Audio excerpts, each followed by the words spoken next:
વાંચ્યું છે, તકલીફ નથી.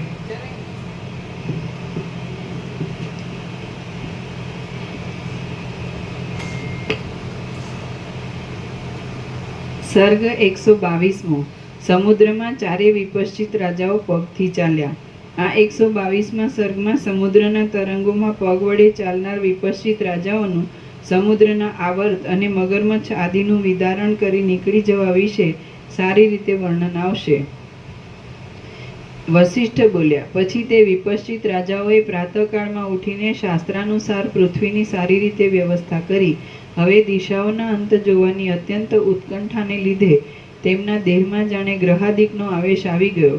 મુખ્ય મંત્રીઓએ તેમને જાણે વાર્યા, છતાં આંસુવાળા મુખો વડે આક્રાંત કરી રહેલા પોતાના સર્વ પરિજન વર્ગને તેમણે પાછો વાળ્યો.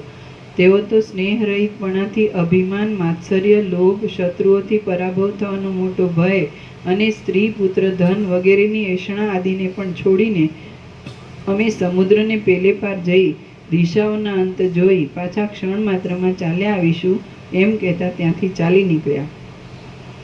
આમ તેમણે પોતાની મંત્ર શક્તિ વડે ભૂમિ, જળ આદિ મહાભૂતોનો જય કરી લેવાથી સિદ્ધપણાને પામેલા પોતાના પગ વડે જ સમુદ્રમાં ચાલવા માંડ્યું. તે વખતે પ્રત્યેક દિશામાં રહેલા તેમના અનેક ભૃત્યોમાંથી કેટલાયક અત્યંત સ્નેહને લીધે તેમની સાથે જ સમુદ્રમાં પ્રવેશ કરતા હતા.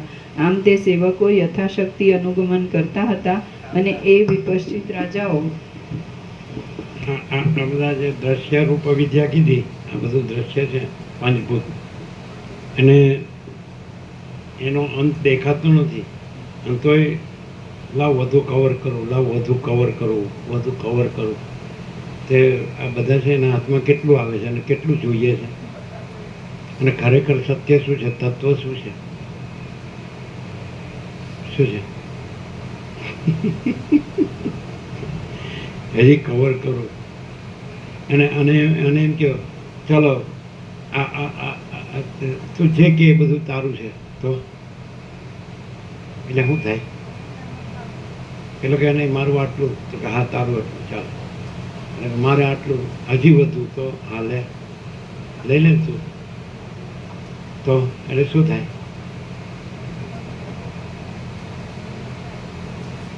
પછી એમ કે ને કે એને અંત તો દેખાય નહીં, આમાં અંત તો દેખાય જ નહીં, દ્રશ્યનો અંત તો દેખાય નહીં. તો કે પહેલાં હું અંત તો જોઉં દ્રશ્યનો, પછી કહું કે મને કેટલું જોવે છે. એટલે હું કરે જ હું આ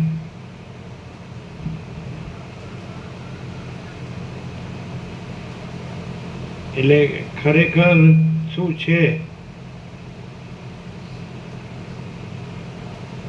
આ બધું દેખાય છે, તો ખરેખર શું છે અને કેમ આવું દેખાય છે, અને ખરેખર છે કેવી રીતે દેખાય?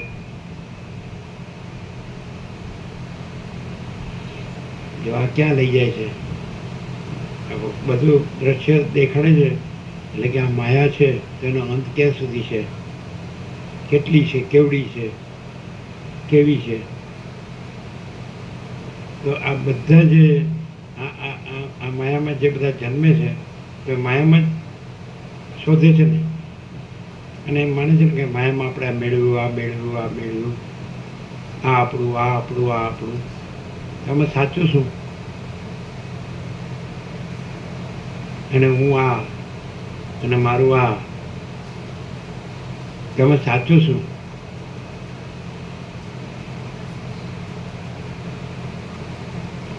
બધા જે લોકોએ વિચાર કર્યો એ બધાએ આનું નિરૂપણ કર્યું, પણ કોઈને કાંઈ જડ્યું અને એ પાછા બધા વયા ગયા, કોઈ રહ્યા નહીં.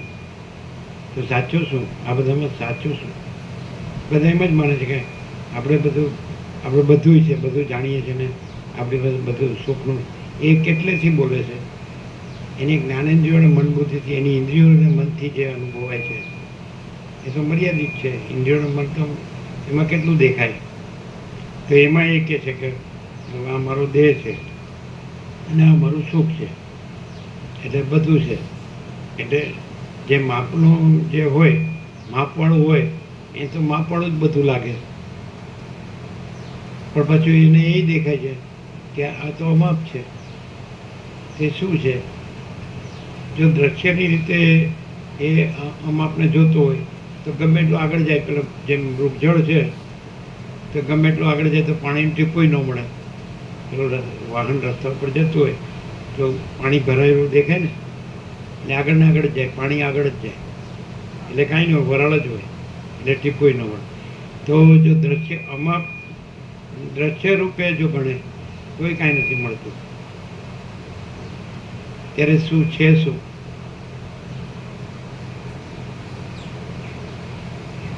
શું જડે કાંઈ? આમાં ના જડે, કાંઈ જડે નહીં. બધા એમ કરતા કરતા કરતા પછી બધું જેટલું દોડાય એટલું દોડે, પછી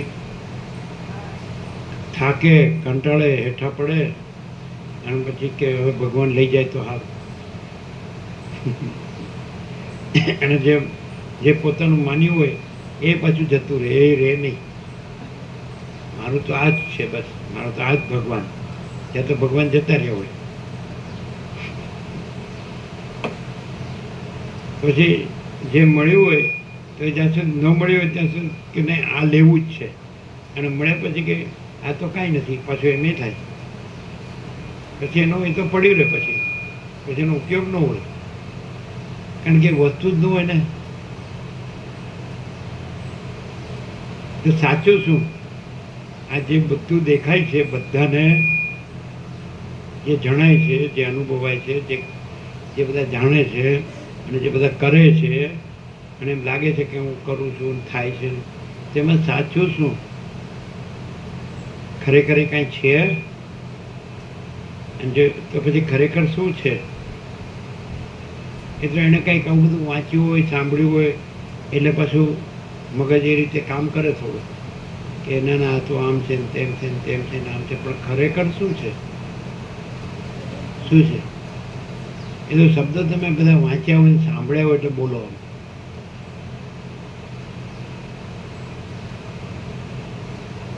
એટલે બધા એમ કે આત્મા અને પરમાત્માને એવું બોલે બધા, બરાબર, સાક્ષી ને બધું બોલે, બરાબર. તો લ્યો અમને બતાડો, લ્યો આ પડ્યું તમારી સામે, આખો અનંત પડ્યું છે, એમાં બતાડો તમે કોને કહો છો. એ તમે શીખ્યા બોલતા, ક્યાંક વાંચ્યું, ક્યાંક સાંભળ્યું. સમજે?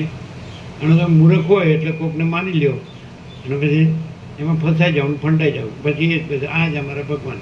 ભગવાન બતાડો, લ્યો તમે ભગવાન માનતા હો, તમને બતાડો, મારે જોવા છે.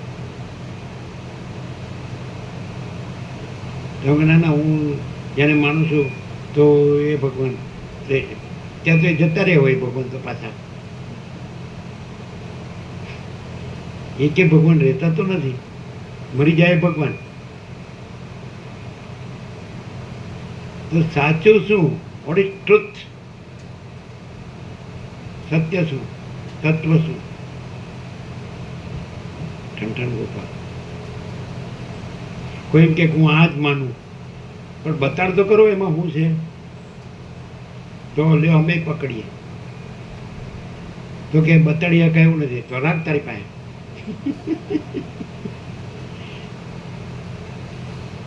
અમારે તો અમે પોતે જોઈ શકીએ, જાણી શકીએ, અનુભવી શકીએ, રહી શકીએ એવું સત્ય જોઈએ, એવું તત્વ જોઈએ. આમાં તો એવું ક્યાંય દેખાતું નથી. તમારો તો શબ્દો જ છે.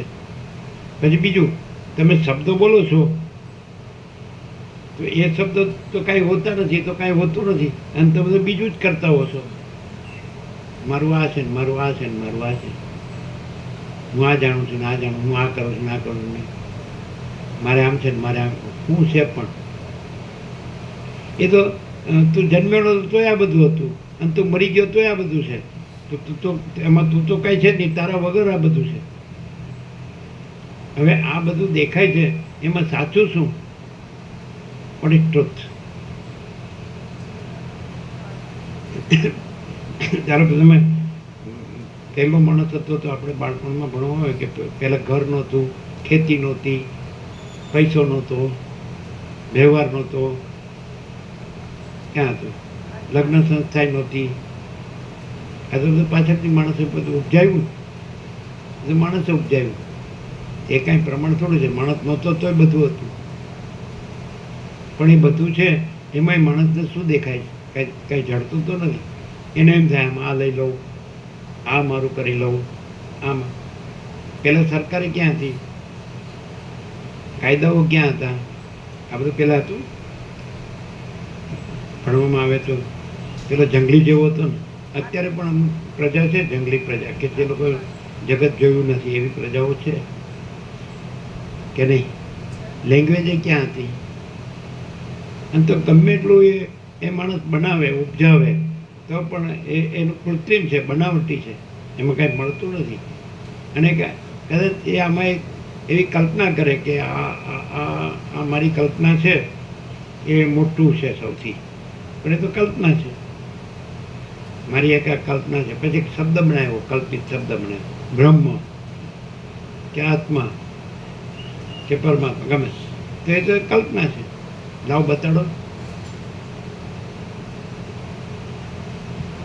પછી બધું પોતે ફર્યા કરે ને બીજાને ફેરવ્યા કરે. કાંઈ બધા મૂર્ખ ન હોય. એ મૂર્ખ એટલે પછી બધા મૂર્ખ. પછી કે મને આની પાસે ત્યાં મળ્યું ને આની પાસે ત્યાં મળ્યું, તો લાવ બતાવડો. તારું ઠેકાણું તો છે ને, શું મળ્યું? તને ક્યાં શાંતિ છે? પછી બોલવામાં તો બધા બધું બોલે. હું બધું જાણું છું, હું તો બરાબર જ છું, મારે તો બધું, મારે કાંઈ જાણવું નથી, મારે કાંઈ જોતું નથી. એ આ બધું અસ્વસ્થતા, અરાજકતા, અસમતુલા, મગજનું ઠેકાણા નથી. સમજાય? કોઈ માણસ છે, તમે એવો ધારો કે ખરેખર આ માણસે આ બધું દેખાય છે, એમાં જે ખરેખર શું છે એ એણે ઓળખ્યું છે અથવા અનુભવ્યું છે, અને એ માણસે રહ્યો છે, તો એ કેવો હોય? એ આમાંનું કશું છે એને અનુસરતો હોય? આમાંનું કશું છે જે નાશવંત છે એને અનુસરતો હોય તો જેનો નાશ નથી એને ઓળખ્યું કહેવાય? જેનો નાશ નથી એનું બોલવાનું, અને જેનો નાશ છે એને અનુસરવાનું. એ સાચું છે?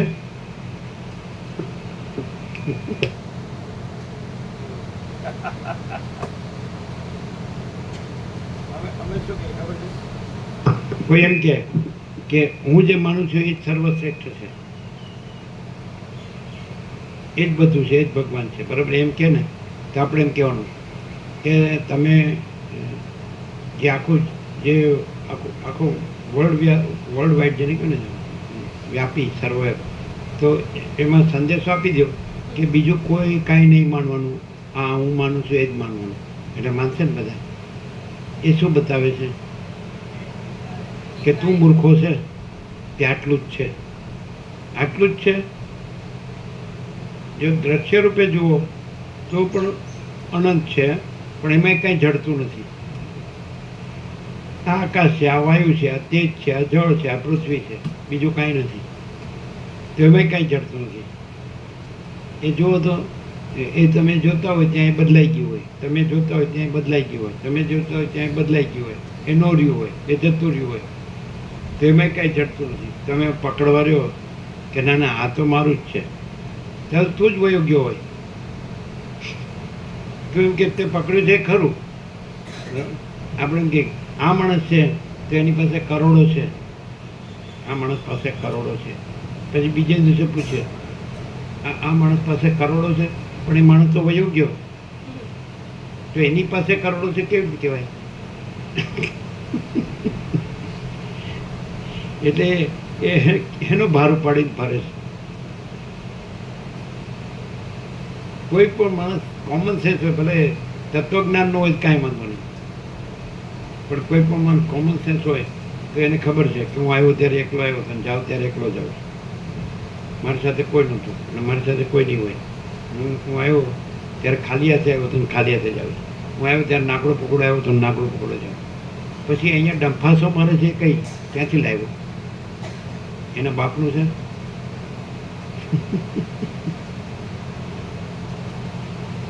કોઈ પણ વસ્તુ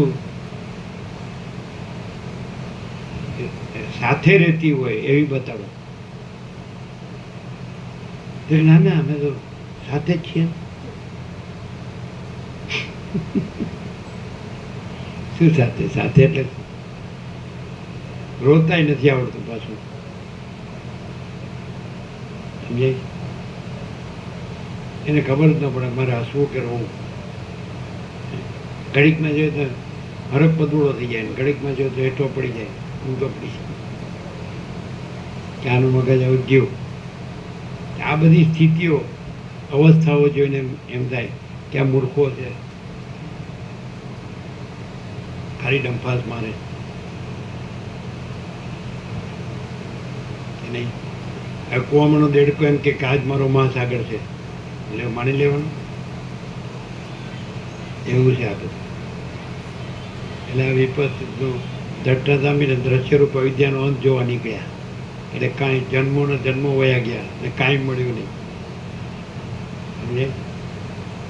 ત્યારે હવે કરવું શું? લ્યો, આ બધા વિચારો છે, વિચારો જ છે, તો કરવું શું? એ તો વગર આ વિચારો વગર કે આ પુસ્તકો વગર કે આ માણસો વગર આ જે લોકોએ આ વિચારો કર્યા ને વિચારો નોંધ્યા ને વિચારો રજૂ કર્યા ને એમના વગર એ લોકો વયા ગયા, કોઈ રહ્યું નહીં. તે હવે શું કરવું? પોતે ચાલો પોતે વિચારે છે, ચાલો પોતે જ વિચારે છે. શું વિચારવું?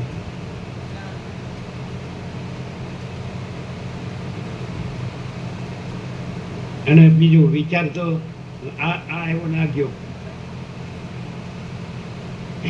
આ વિચાર આવ્યો આ ગયો, તો કરવું શું? એટલે પછી પોતે ચાલાકી. જો એ જે ભ્રમ છે, મનનો ભ્રમ છે, એ ચાલાકી કરે. જ્યાં સુધી છીએ ત્યાં સુધી તો હખે રહીએ, એ બરોબર છે. એને પૂર્ણ કહેવાય, એને સત્ય કહેવાય, એને તત્વ કહેવાય. તો કરવું શું? બોલો, શોધી કાઢો. તમને તકલીફ હોય તો કયો. નથી ને? બસ ત્યારે પછી હું કામ વિચારવું પડે?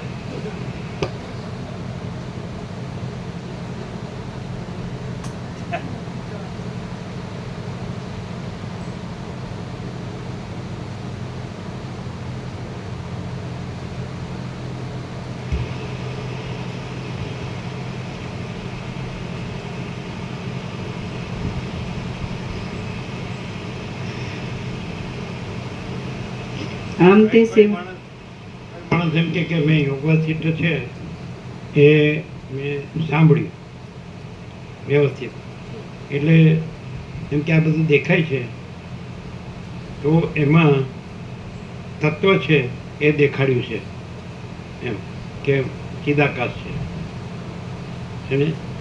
તો એ જાણીને પણ શું? એ તો ચિદાકાશ ચિદાકાશ છે, એમ એનું શું?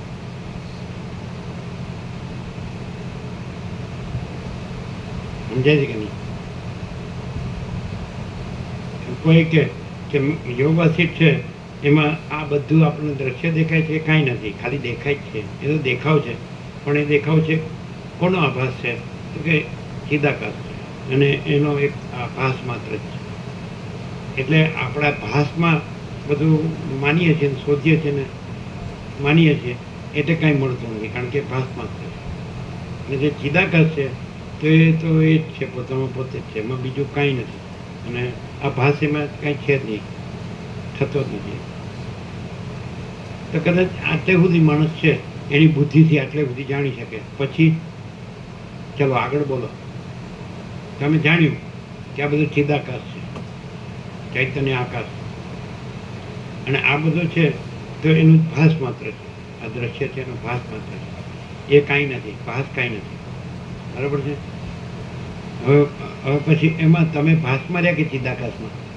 જે જાણનારા, જે બુદ્ધિ, એ ચિદાકાશમાં આવે કે ભાસમાં આવે? ચિદાકાશમાં આવે. તમે ચિદાકાશ બોલવા ગયા, ઠેકાણું છે? તો બે ચિદાકાશ થાય, એક એ ચિદાકાશ અને એક તમે ચિદાકાશ. ભાસમાં આવે કે નહીં? તો એ ભાસ કાંઈ છે? તો તમે ચિદાકાશ જે ઓળખ્યું કે જાણ્યું કે અનુભવ્યું કે સાક્ષાત્કાર કર્યો કે ગમે તે કર્યું, પણ એ તમે એમાં છો તો તમે કે ચિદાકાશ. સમજ્યા વગર બોલો એટલે બસ. તમે નહોતા તોય ચિદાકાશ હતો, તમે મરી ગયા તોય ચિદાકાશ છે, અને હવે તમે કે હું ચિદાકાશ છું એટલે જો બોલો. એટલે જે જન્મનારું ને મરનારું છે એ ચિદાકાશ છે. તો પછી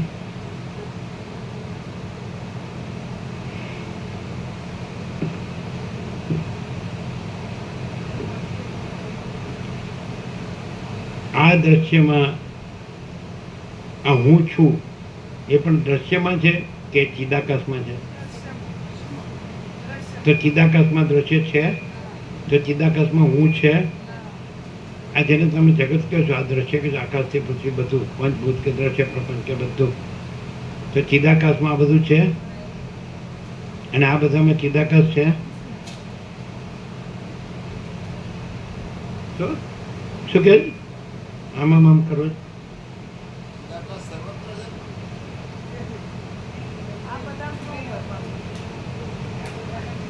જોયું એ છે ખત્તા ક્યાં ખાય છે માણસ. આ દ્રશ્ય છે તો ચિદાકાશમાં છે, અને ચિદાકાશ દ્રશ્યમાં છે. આ તો તમે દ્રશ્યમાં બધું પકડ્યું તો તમે ચિદાકાશ પકડ્યું, તો તમે તો કહો છો કે સર્વત્ર છે. જો ભ્રાંતિ કેવી કામ કરે છે. અવિદ્યા કોને કહે? વાસના કોને કહે? સંકલ્પ ચિત્ત મન કોને કહે? અહંકાર કોને કહે? દેહ કોને કહે? તમે એમ માનો છો કે હું આ છું, તો હું આ નહોતો તો ચિદાકાશ હતું કે નહીં? અને હું આ નો રહ્યો તો ચિદાકાશ છે કે નહીં? તો હું વગર ચિદાકાશ છે કે નહીં?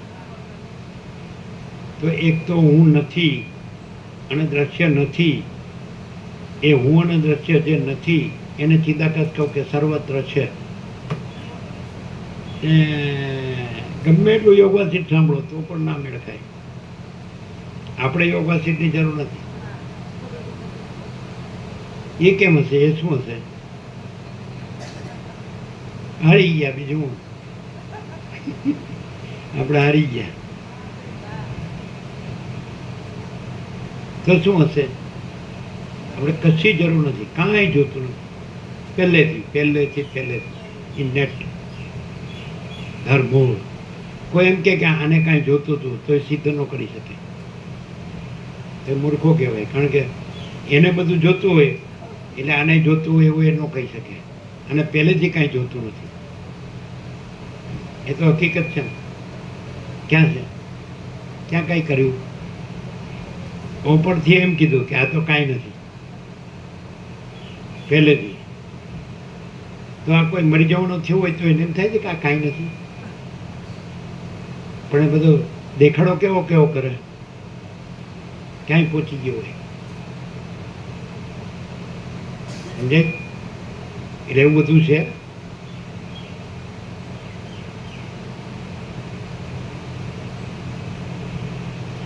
ચિદાકાશ છે, આપણે જનરલાઇઝ કરીએ. ચિદાકાશ અને દ્રશ્ય આ બધું જનરલાઇઝ સામાન્યકરણ કરીએ તો બે વસ્તુ આવીને ઊભી રહે. એક ચિદાકાશ છે અને દ્રશ્યનું સૌથી મોટું રૂપ ઓલ ઇન્ક્લુઝિવ છે કે જેમાં આખું દ્રશ્ય સમાયેલું હોય. પંચમહાભૂત દ્રશ્ય પ્રબંધ. તો સૌથી મોટું દ્રશ્યમાં અવિદ્યા જે છે, માયા જે કે કલ્પના કે ભ્રાંતિ, તો એ આકાશને સૌથી મોટું. અને તત્વરૂપે ચિદાકાશ સૌથી મોટું. એટલે બે જનરલાઇઝેશનમાં બે રહે ને, ચિદાકાશ ને આકાશ. આકાશ કહેવાય એટલે પછી આખું દ્રશ્ય આવી ગયું. તો આખું આકાશ છે ભાસ છે, અને આખું ચિદાકાશ છે તત્વ છે. એમાં બધાનું હું આવી ગયું ને બધાનું મારું આવી ગયું. આકાશમાં જ આવ્યું ને કે ચિદાકાશમાં આવ્યું? બરાબર. તો જનરલાઇઝેશન થઈ ગયું. બધાનું આ જીવ જગત છે કે હું મારું છે કે જન્મ મૃત્યુ છે કે સુખ દુઃખ છે, અનંત જીવો છે ને અનંત જગતો છે. તે બધું જનરલાઇઝેશન કરો તો આકાશમાં આવી ગયું. દ્રશ્ય રૂપ અવિદ્યા એટલે ભાસ. ભ્રાંતિ કે કલ્પના, અજ્ઞાન, માયા, બરાબર? તો એ કાંઈ છે? અને ચિદાકાશ છે. સમજાય કે નહીં? તો હવે ચિદાકાશમાં આ આકાશ અને એની અંદર અનંત દ્રષ્ટા દ્રશ્ય, દ્રષ્ટિ શ્રુતિ કહો કે દ્રષ્ટા દ્રશ્ય કહો કે જીવ જગત કહો કે જન્મ મરણ કહો કે સુખ દુઃખ કહો કે હું તો મારું તારું કહો કે રાગ, જે બધું ઈચ્છા નીચા કહો બધું, બરાબર? આ બધું તો એમાં આવી ભ્રાંતિ થઈ, ચિદાકાશમાં નથી. તો આકાશની અને આકાશમાં આ બધી અનંત સૃષ્ટિની દ્રશ્યની ભ્રાંતિ થઈ. સમજાય કે નહીં? તો આ જે જ્ઞાન છે એ ચિદાકાશ જ્ઞાન છે. એટલે એનાથી વિવેક થાય કે ચિદાકાશ છે અને આ દ્રશ્ય ભાસ નથી, આભાસ નથી, આ ભાસ છે, ભાસ માત્ર છે. આકાશને એમાં બધું બધું બધું બધું જે જે એ બધું છે ઉત્પન્ન થાય છે અને લય પામે છે. અને ચિદાકાશ ઉત્પન્ન નથી થતું ને લય પામતું નથી. એવું તો ખબર પડે ને. આમ આ જ્ઞાનથી ખબર પડે. એ જ્ઞાન છે ચિદાકાશ જ છે. કોઈ દિવસ જે જળ અજ્ઞાન હોય એ જ્ઞાન નું હોય, અને જ્ઞાન કોઈ દિવસ જળ અજ્ઞાન નું હોય. જ્ઞાન છે એ ચૈતન્ય, એ ચિદાકાશ જ છે. ચિદાકાશ પ્રકાશ છે. તો હવે આ ભ્રાંતિ છે એમાં હવે આપણે કેટલે સુધી આવ્યા? જો ભ્રાંતિ છે, દ્રશ્ય છે, આકાશ દ્રશ્ય પ્રપંચ છે, જીવ જગત છે, દ્રષ્ટા દ્રશ્ય છે, કે જે પ્રકટ થાય છે અને લય પામે છે, અનંત દ્રશ્યો. તો એમાં શોધવાથી ચડશે? શોધનારો જ નથી, એનું શોધવું નથી, અને જેમાં શોધે છે એ નથી. દ્રષ્ટા દર્શન દ્રશ્ય, બરાબર? હવે કેટલા સુધી આવ્યા તમે? અહીંથી તમે એમ જાણ્યું કે ચિદાકાશ છે. તો એ ચિદાકાશ જે જ્ઞાન છે, જે જાણવું, એ ચિદાકાશ જ છે. સૂર્ય જ્ઞાન સૂર્ય જ છે. સૂર્ય સૂર્યથી જ જણાય છે. પ્રકાશ પ્રકાશથી જ જણાય છે. જ્ઞાન જ્ઞાનથી જ, ચૈતન્ય ચૈતન્યથી જ જણાય છે. એ ચૈતન્ય જ્ઞાન, બરાબર? એ ચિદાકાશ જ જ્ઞાન. હવે તમે કેટલા આવ્યા? હવે શું કરશો? તમે એમ જાણ્યું કે ચિદાકાશ ને ભાસ, આ ચિદાકાશ છે અને ભાસ નથી. એટલે જે જ્ઞાન છે તો એ ચૈતન્ય પ્રકાશ છે, ચિદાકાશ પ્રકાશ છે. એ અનંત છે, અનંત છે, બરાબર? એ પ્રકટ થતું નથી, લય પામતું નથી. એ નિર્વિકાર છે, એ છે, બરાબર? તો હવે શું કરશો? તમને ભ્રાંતિ થઈ છે ભાસની, આકાશથી આ આખું. હવે શું કરશો? જનરલાઇઝેશન થઈ ગયું. તમે જાણ્યું કે ચિદાકાશ છે અને તમે જાણ્યું કે ભાસ નથી.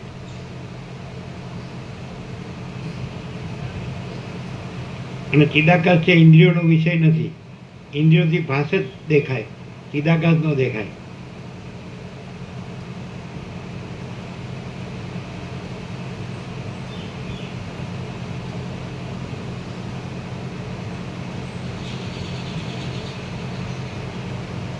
ચિદાકાશ છે એ કેવી રીતે થાય અને ભાસ નથી એ કેવી રીતે થાય? એ કેવું થાય? એક્ઝેક્ટ એમ ટોટાલિટીમાં, એ અનંત સંપૂર્ણતામાં કે ચિદાકાશ છે અને ભાસ નથી, એ કેવી રીતે થાય?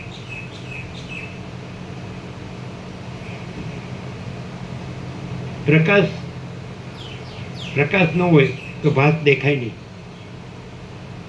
અને પ્રકાશમાં કોઈ ભાસ નથી. પ્રકાશ ન હોય તો પ્રકાશથી ભાસ દેખાય, પણ પ્રકાશમાં કોઈ ભાસ નથી. માટે પ્રકાશ છે એનું કેવળપણું છે, કારણ કે એમાં કોઈ ભાસ નથી. અને ભાસ છે એ કોઈ પ્રકાશ નથી, એ કોઈ વસ્તુ નથી, એટલે કેવળ પ્રકાશ છે. પણ હવે એ કેટલેથી કેવળ પ્રકાશપણું છે એ રહ્યું છે અને ભાસપણું છે એ નથી રહ્યું. તો હું અને જગત, દ્રષ્ટાનંદ દ્રશ્ય, જીવ જગત, એ પ્રકાશપણામાં આવે કે ભાસપણામાં આવે? આ તો ભાસપણું રહે અને એના શબ્દો બોલે તો એ પ્રકાશનું કેવળપણું રહ્યું કહેવાય કે એ પોતે તો રહ્યું છે, પણ આ ભાસ ભ્રમવાળો છે એ પ્રકાશના કેવળપણાનું બોલે તો એ કેવળપણું રહ્યું છે, એ તો રહ્યું છે, અને આ ભાસ ભ્રમ તો રહ્યો જ નથી. તો ભાસ ભ્રમ રહેવું છે ને ભાસ ભ્રમનું બધું જોવે છે, અને પ્રકાશના કેવળપણાનું બોલવું છે, બતાવવું છે. એ જ્ઞાન છે કે અજ્ઞાન છે? અજ્ઞાન છે. ભાસ ભ્રમ ન હોવો એટલે હું ને જગત ભ્રમ ન હોવો, અને પ્રકાશ હોવો એટલે જ્યાં પછી ભાસ ભ્રમ ન હોય એટલે એ પ્રકાશ તો છે જ.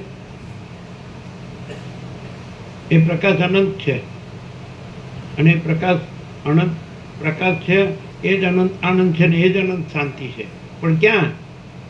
જ્યાં હું ને જગત એ ભાસ ભ્રમ એ ભ્રમ છે, ભ્રમ કાંઈ નથી. આ તો ભ્રમ રહેવું છે અને બ્રહ્મ બોલવું છે, અને એ ભ્રમ છે જે હું, એને બ્રહ્મ કેવું છે, આત્મા પરમાત્મા. એટલે કોને ઉલ્લું બનાવે છે? પોતાને જ મૂર્ખ બનાવે. અને ન કરવાનું કર્યું ને કરવાનું રહી ગયું. પછી પાછું આને સ્વીકારે નહીં. પાછો ચિદાકાશ અને ભાસનો જે વિવેક છે તો એને સ્વીકારે નહીં. એને પણ આ માટે કાંઈક કરવું પડે ને, કાંઈ ને કાંઈ હાંધા હલાડા લાવે પાછો. એ પાછું કરવાનું બતાવે, પણ પેલો પોતે જે અજ્ઞાનનું કર્યું હોય ને, જે દેહાધ્યાસનું, હું મારુંનું, સમજાય છે, ધનનું, ભોગોનું, એને ઢાંકવા માટે પાછું કે જો હું જાણું, શબ્દોથી ઉપર છલ્લું, અંદર કાંઈ ન હોય. અને જો અંદર એ પૂર્ણ સત્ય હોય તો આખા જગતમાં ડિક્લેર કરી દે કે હું પૂર્ણ સત્ય છું, અને બીજાએ બીજું કાંઈ નહીં માનવાનું, મને જ માનવાનું, મારી પાસે આવી જાઓ. આવશે કોઈ? એમ કે ડોબું હતું, કોને હુલ્લું બનાવવા નીકળ્યો છે? શું કહો છો? ક્લિયર નથી? હવે ખરેખર આ ભ્રાંતિ સાપેક્ષ, ભ્રમ સાપેક્ષ, ચિદાકાશ અને ભાસ, આ હું ને જગત, આ ભ્રમ, બરાબર છે? તો ખરેખર ચિદાકાશ જ રહ્યું છે એવું કોઈ માણસ હોય તો એ કેવો હોય? એટલે હું આ છું ને આ જગત છે એવો રહ્યો હોય ને.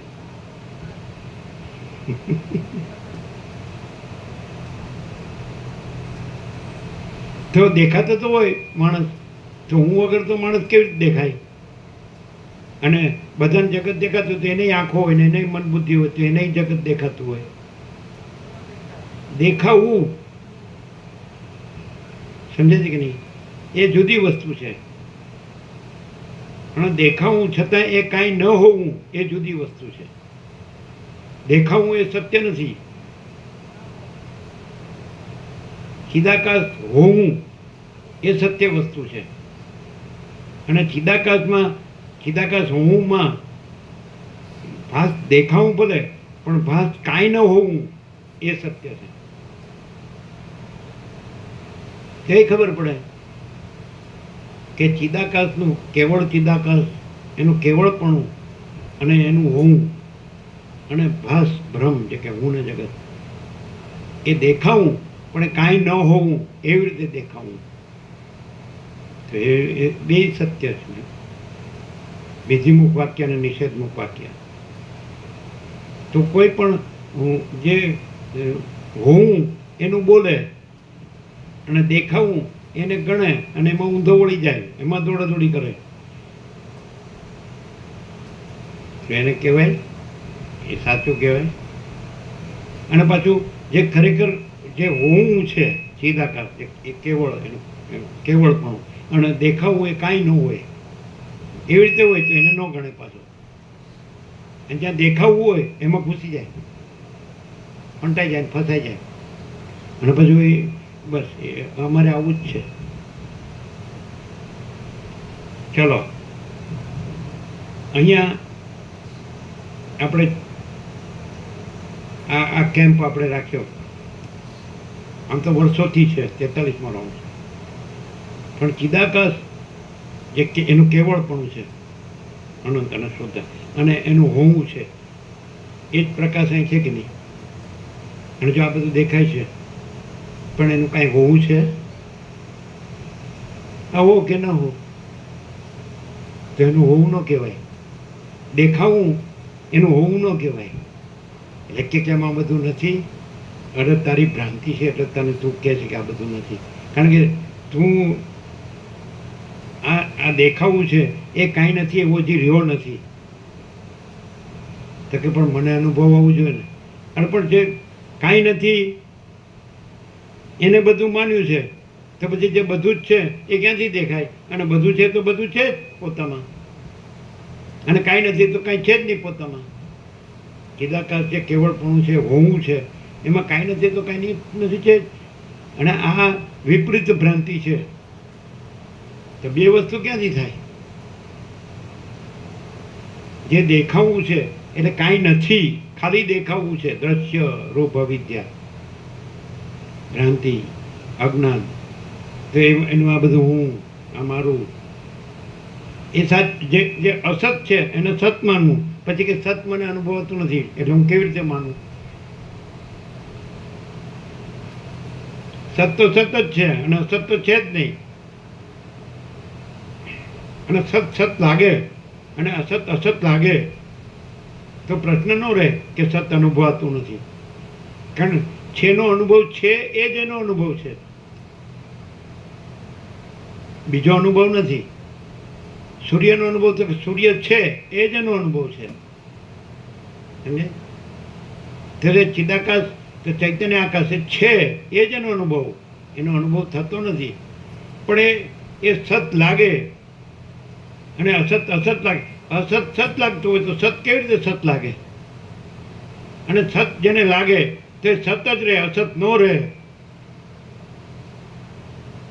અને અહીં જે પ્રકાશ છે એમાં એ ચિદાકાશ જે સત છે, જે એનું કેવળપણું છે, જે અનંત ને શુદ્ધ છે, અને જે છે ને છે એ જ છે. એ પ્રકાશ ન હોય તો કયો? અને જે અસત નથી એ અહીં હોય તો કયો? કાંઈ હોય તો. અને બધે અસતનું હોય ત્યાં બધા સતનો ડોળ કરે. અમારે આવું સત છે. પણ તમે બધા મરો છે માં સાલા ગધેડાઓ. એ બધાનું બધું લઈ લ્યો અને પછી કે લ્યો હવે રહ્યો સત રહ્યો તો ત્યાં ઉભા રહે પાછા. શું કહેવાય? કાંઈ નથી એ બધું જોવે છે અને એમાં પછી સતનો ડોળ કરવો છે. દમ મિથ્યાચારને પાખંડ. અને સત હોય એને સ્વીકારવું નથી. ક્યાંય તો અસત કાંઈ નથી તો એને એના બાપને સ્વીકારવું પડે. અને સત સિવાય બીજો પ્રકાશ નથી એ પણ એના બાપને સ્વીકારવું પડે, એના ગુરુને સ્વીકારવું પડે, ગુરુના બાપને સ્વીકારવું પડે.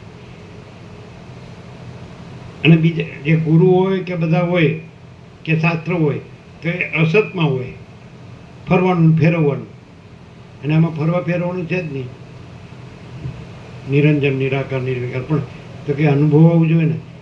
હાલ મેલને અસતને એક બાજુ મેલ પૂળો એમાં તો કે તો એ તો અમે એમાં નિર્લેપ પ્રિન્ટ કરીએ, ચાલાકી. હે ને?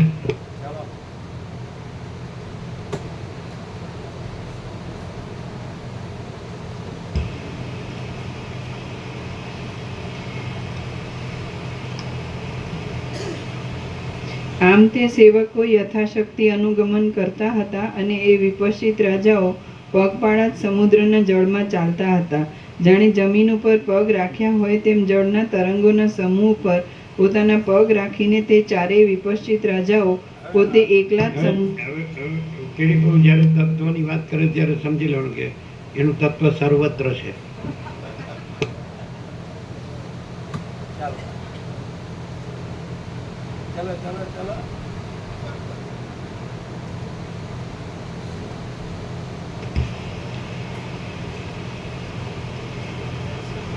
જાણે જમીન ઉપર પગ રાખ્યા હોય તેમ જળના તરંગોના સમૂહ પર પોતાના પગ રાખીને તે બોલ્યા તો તમે શેમાં સર્વત્ર બોલ્યા ખબર પડી? ભાસમાં સર્વત્ર બોલ્યા. હું ને જગતમાં, હું ને મારુંમાં, દ્રષ્ટા દ્રશ્યમાં. એટલે કાંઈ નથી એવી દ્રશ્યરૂપ અવિદ્યા એટલે ભ્રાંતિ, મિથ્યા ભ્રાંતિમાં. સમજાય કે નહીં? જે અસત અસાર દુઃખ છે, મિથ્યા નાશવંત છે અને સ્વપ્ન જેવું ને મૃત્યુષ્ણના જળ જેવું છે, એમાં તમે સર્વત્ર બોલ્યા. અને એ સર્વત્રમાં સરસ્વતી કહે છે કે અમે નથી, સદાશિવ કહે છે અમે નથી, રામ કહે છે અમે નથી, વશિષ્ઠ કહે છે અમે નથી, વાલ્મીકી કહે છે અમે નથી. અને આ સર્વત્ર જે હું અને મારું નથી એ સર્વત્ર.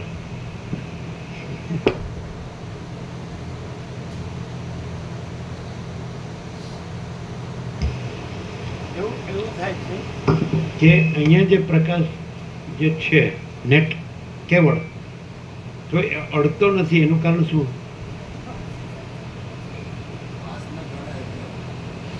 આ તો ભાત સાચો લાગતો તો ગણવો જ પડે ને. એ વસ્તુ હોયા વગર લમણો ત્યાં જાય. ચાલો.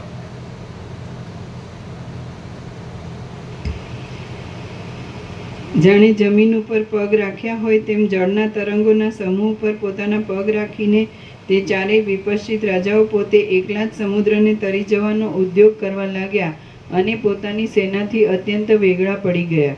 પગે પંથ કરીને સમુદ્રની અંદર પેઠેલા તે વિપશ્ચિત રાજાઓ જ્યાં સુધી શરદ ઋતુના આકાશના નાના વાદળાની પેઠે અદૃશ્ય ભાવને પ્રાપ્ત ન થયા ત્યાં સુધી કાંઠે રહેલા મનુષ્યોને તે જોવામાં આવ્યા. બાંધેલા મધ્ય બંધનને ખેંચી જનારા હાથીની પેટે 7 ખંડના 800 કરોડ ક્યાંથી બોલો છો કે નહીં અમારી પાસે બધું છે ને તમારી પાસે કાંઈ નથી? એ ક્યાંથી બોલો છો? એ ચિદાકાશના કેવળપણાથી બોલો છો? તમે એમ બોલો કે આની પાસે કાંઈ નથી, આ કોઈની સાથે નથી, કોઈ આની સાથે નથી, માથું ટેકવા જેટલી જગા મારું કહેવા જેટલી નથી, ખોટી કોડી નથી, કોડીને કોડાને ઓળખતા જ નથી. બરાબર છે? તો તમે ક્યાંથી બોલો છો? અને અમારી પાસે બધું છે, ફૂલ છે, તો તમે ક્યાંથી બોલો છો? ચિદાકાશથી બોલો છો? એના અનંત શુદ્ધપણાથી બોલો છો? એના કેવળપણાથી બોલો છો? અને ખરેખર એ જ રહ્યું હોય તો એમાં જે કાંઈ જ રહ્યું નથી એ ભ્રમ રહ્યો હોય ખરો? અને એની મથામણ રહી હોય ખરી? એની પળોજણ રહી હોય ખરી? એની ઉપાધિઓની ચિંતાઓ રહી હોય ખરી?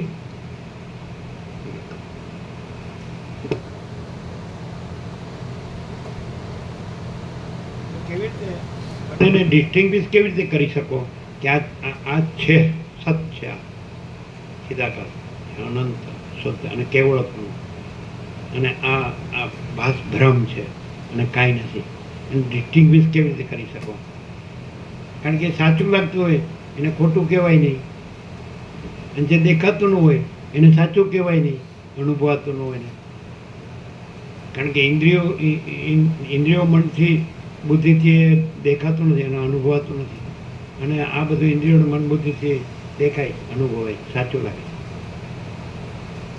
એ તો ઇન્દ્રિયાતીત છે, મન બુદ્ધિથી પણ પર છે. તો ડિસ્ટિંગ્વિશ કેવી રીતે કરી શકો?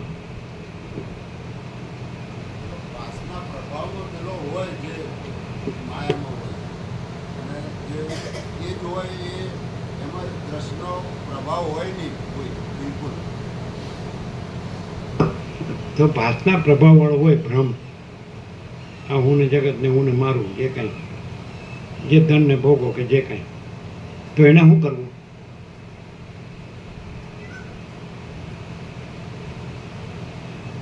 ચાલો આગળ શોધી કાઢજો.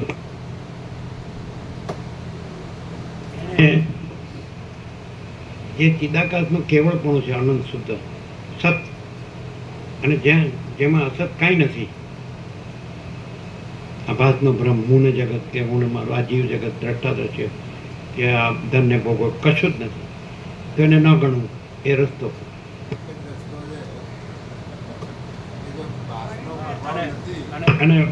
અને ભાસના ભ્રમ વાળા હોય ને એને ગુરુ કરવો,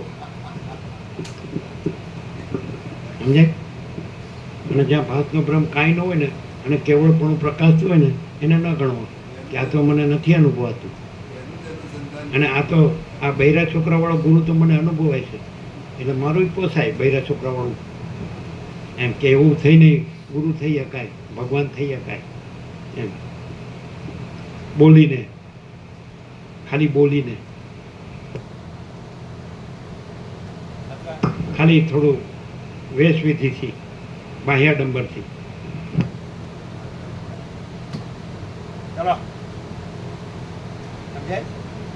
હા, એ તો રેલું જ છે, રેલું જ છે જ નહીં, એ તો છે જ નહીં. જો જ્યાં જે રેલું છે એ જ રેલું છે, એ જ રહ્યું હોય, અને છે જ નહીં બિલકુલ ન રહ્યું હોય એને ન ગણવો, એ રસ્તો છે. અને જે જ્યાં રેલું છે એનું ખાલી બોલાતું હોય અને કાંઈ નથી એનું વર્તાતું હોય, એમાં જ ઊંધા વળી જવું કે અમારા આ જ ભગવાન.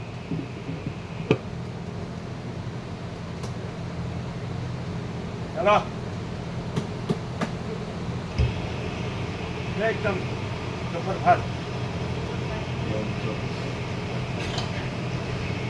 બાંધેલા મધ્ય બંધનને ખેંચી જનારા હાથીની પેઠે સમુદ્રમાં પગપાળા જતા તે વિપશ્ચિત રાજાઓ પોતાના દ્રઢ નિશ્ચય વડે પોતાનો પંથ એ ખાતરી શું કે રેલું છે જ રેલું છે, અને છે જ નહીં એ છે જ નહીં એવું રહ્યું હોય ત્યાં સહજ પરમ શાંતિ જ હોય, અને બીજી કોઈ ભ્રાંતિ ન હોય.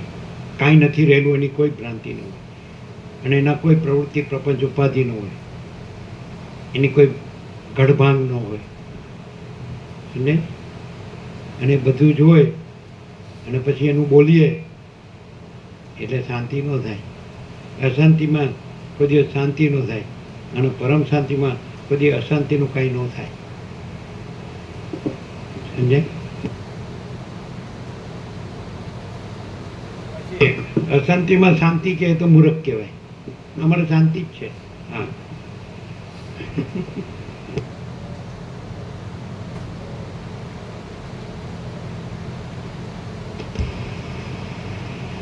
પર્વતના જેવું તરંગોનું ઉછળવું અને શમવું થવાથી જળ તરંગોની શોભા ઊંચી નીચી થતી હતી, અને તેઓ તેને પણ હરી લેતા હતા. આથી તેઓ સમુદ્રના મંથન સમયમાં હરી જેવા દેખાતા હતા. ચંચળ અને જળપાન વડે મત થઈ રહેલા વાદળા પોતાનામાં ચંદ્રમંડળ પેસવાથી જેમ શોભી રહે છે, તેમ જળની ઘુમરીઓ તે રાજાઓના પેસવાથી શોભી રહી હતી. જળની એ ઘુમરીઓમાં તે વિપશ્ચિત રાજાઓએ સંભ્રમ રહિત ઘણા લાંબા કાળ સુધી ઘાસની પેઠે ભ્રમણ કર્યું. એ રાજાઓ મંત્રવિદ્યાના બળથી તથા પોતાના પરાક્રમથી દુર્જય હતા. તેઓ હાથમાં શસ્ત્રને ધારણ કરી રહ્યા હતા. તેમને કોઈ ઠેકાણે અત્યંત મદોન્મત્ત અથવા પ્રમાદી મગરમચ્છો પ્રથમ ગળી જતા હતા, અને પછી પચાવી જવાની શક્તિ ન હોવાથી તેમના દેહને પાછા ઓકી કાઢતા હતા. જળના તરંગોમાં વિશ્રાંતિ લઈ રહેલો પવન એ વિપશ્ચિત રાજાઓના દેહને પલકવારમાં વારંવાર સેંકડો યોજન સુધી તાણી જતો હતો અને પાછો ખેંચી લાવતો હતો. તેઓ જળના તરંગોરૂપી હાથી ઉપર ચડ્યા હતા, તેથી જાણે પોતાના રાજ્યની અંદર હાથીઓની પીઠ ઉપર બેઠેલા હોય તેવી તેમની શોભા જણાતી હતી. વિસ્તારવાળી તરંગોની ઘટાઓરૂપી શિલાપીઠનું વિદારણ કરવામાં અને તેને નીચે લઈ જવામાં વપરાયેલી ચતુરાઈને લીધે જાણે જળરૂપી વાદળામાંથી પવનને લીધે ઉદ્દીપિત થઈ રહેલી વીજળી જ બહાર નીકળતી હોય, એમ એ વિપશ્ચિત રાજાનું જળમાંથી નીકળવું થતું હતું. તરતા ચપળ હાથીઓના જેવો દેખાવ આપનારા તરંગોના સમૂહમાં અથડાયા છતાં વિપશ્ચિત રાજાઓ કાંઠા ઉપર આવેલા શિલામય શિખરની પેઠે પોતાનું ધૈર્ય છોડતા ન હતા. મોટા ઉર્મિઓ રૂપી મોતીઓ અને માણેકોના સમૂહોમાં પ્રતિબિંબિત થઈ રહેવાથી તેઓ એકલા છતાં પણ જાણે અનેક પુરુષો વડે વીંટાયેલા હોય એવા જણાતા હતા.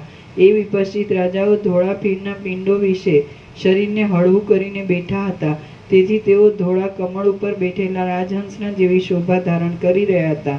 કાંઠા સાથે અથડાવાથી ઉત્પન્ન થયેલી અને વરસાદમાં થતા વજ્રપાતના શબ્દ જેવી ભયંકર સમુદ્ર ગર્જનાથી તે ભૂભૃતો રાજાઓ ભૂભતો પર્વતોની પેઠે ભયભીત થયા નહોતા. ઠેઠ આકાશને અડકનાર જળમય એવા મહાન પર્વતો ઊંચે ઉછળતા હતા અને નીચે પડતા હતા. તેથી ઉપર નીચે જતા તે વિપશ્ચિત રાજાઓ ક્ષણ માત્રમાં પાતાળમાં જઈ પહોંચતા હતા. નિશંક રીતે ઉછળ્યા કરતા જળપૂરના પડવારૂપી વસ્ત્ર વડે વીંટાયેલા તે વિપશ્ચિત રાજાઓ જાણે ઉત્પાતની પ્રાપ્તિ થતાં નીચે આવી પડેલા મેઘરૂપી ચંદરવા વડે વીંટાઈ રહ્યા હોય તેવા દેખાતા હતા.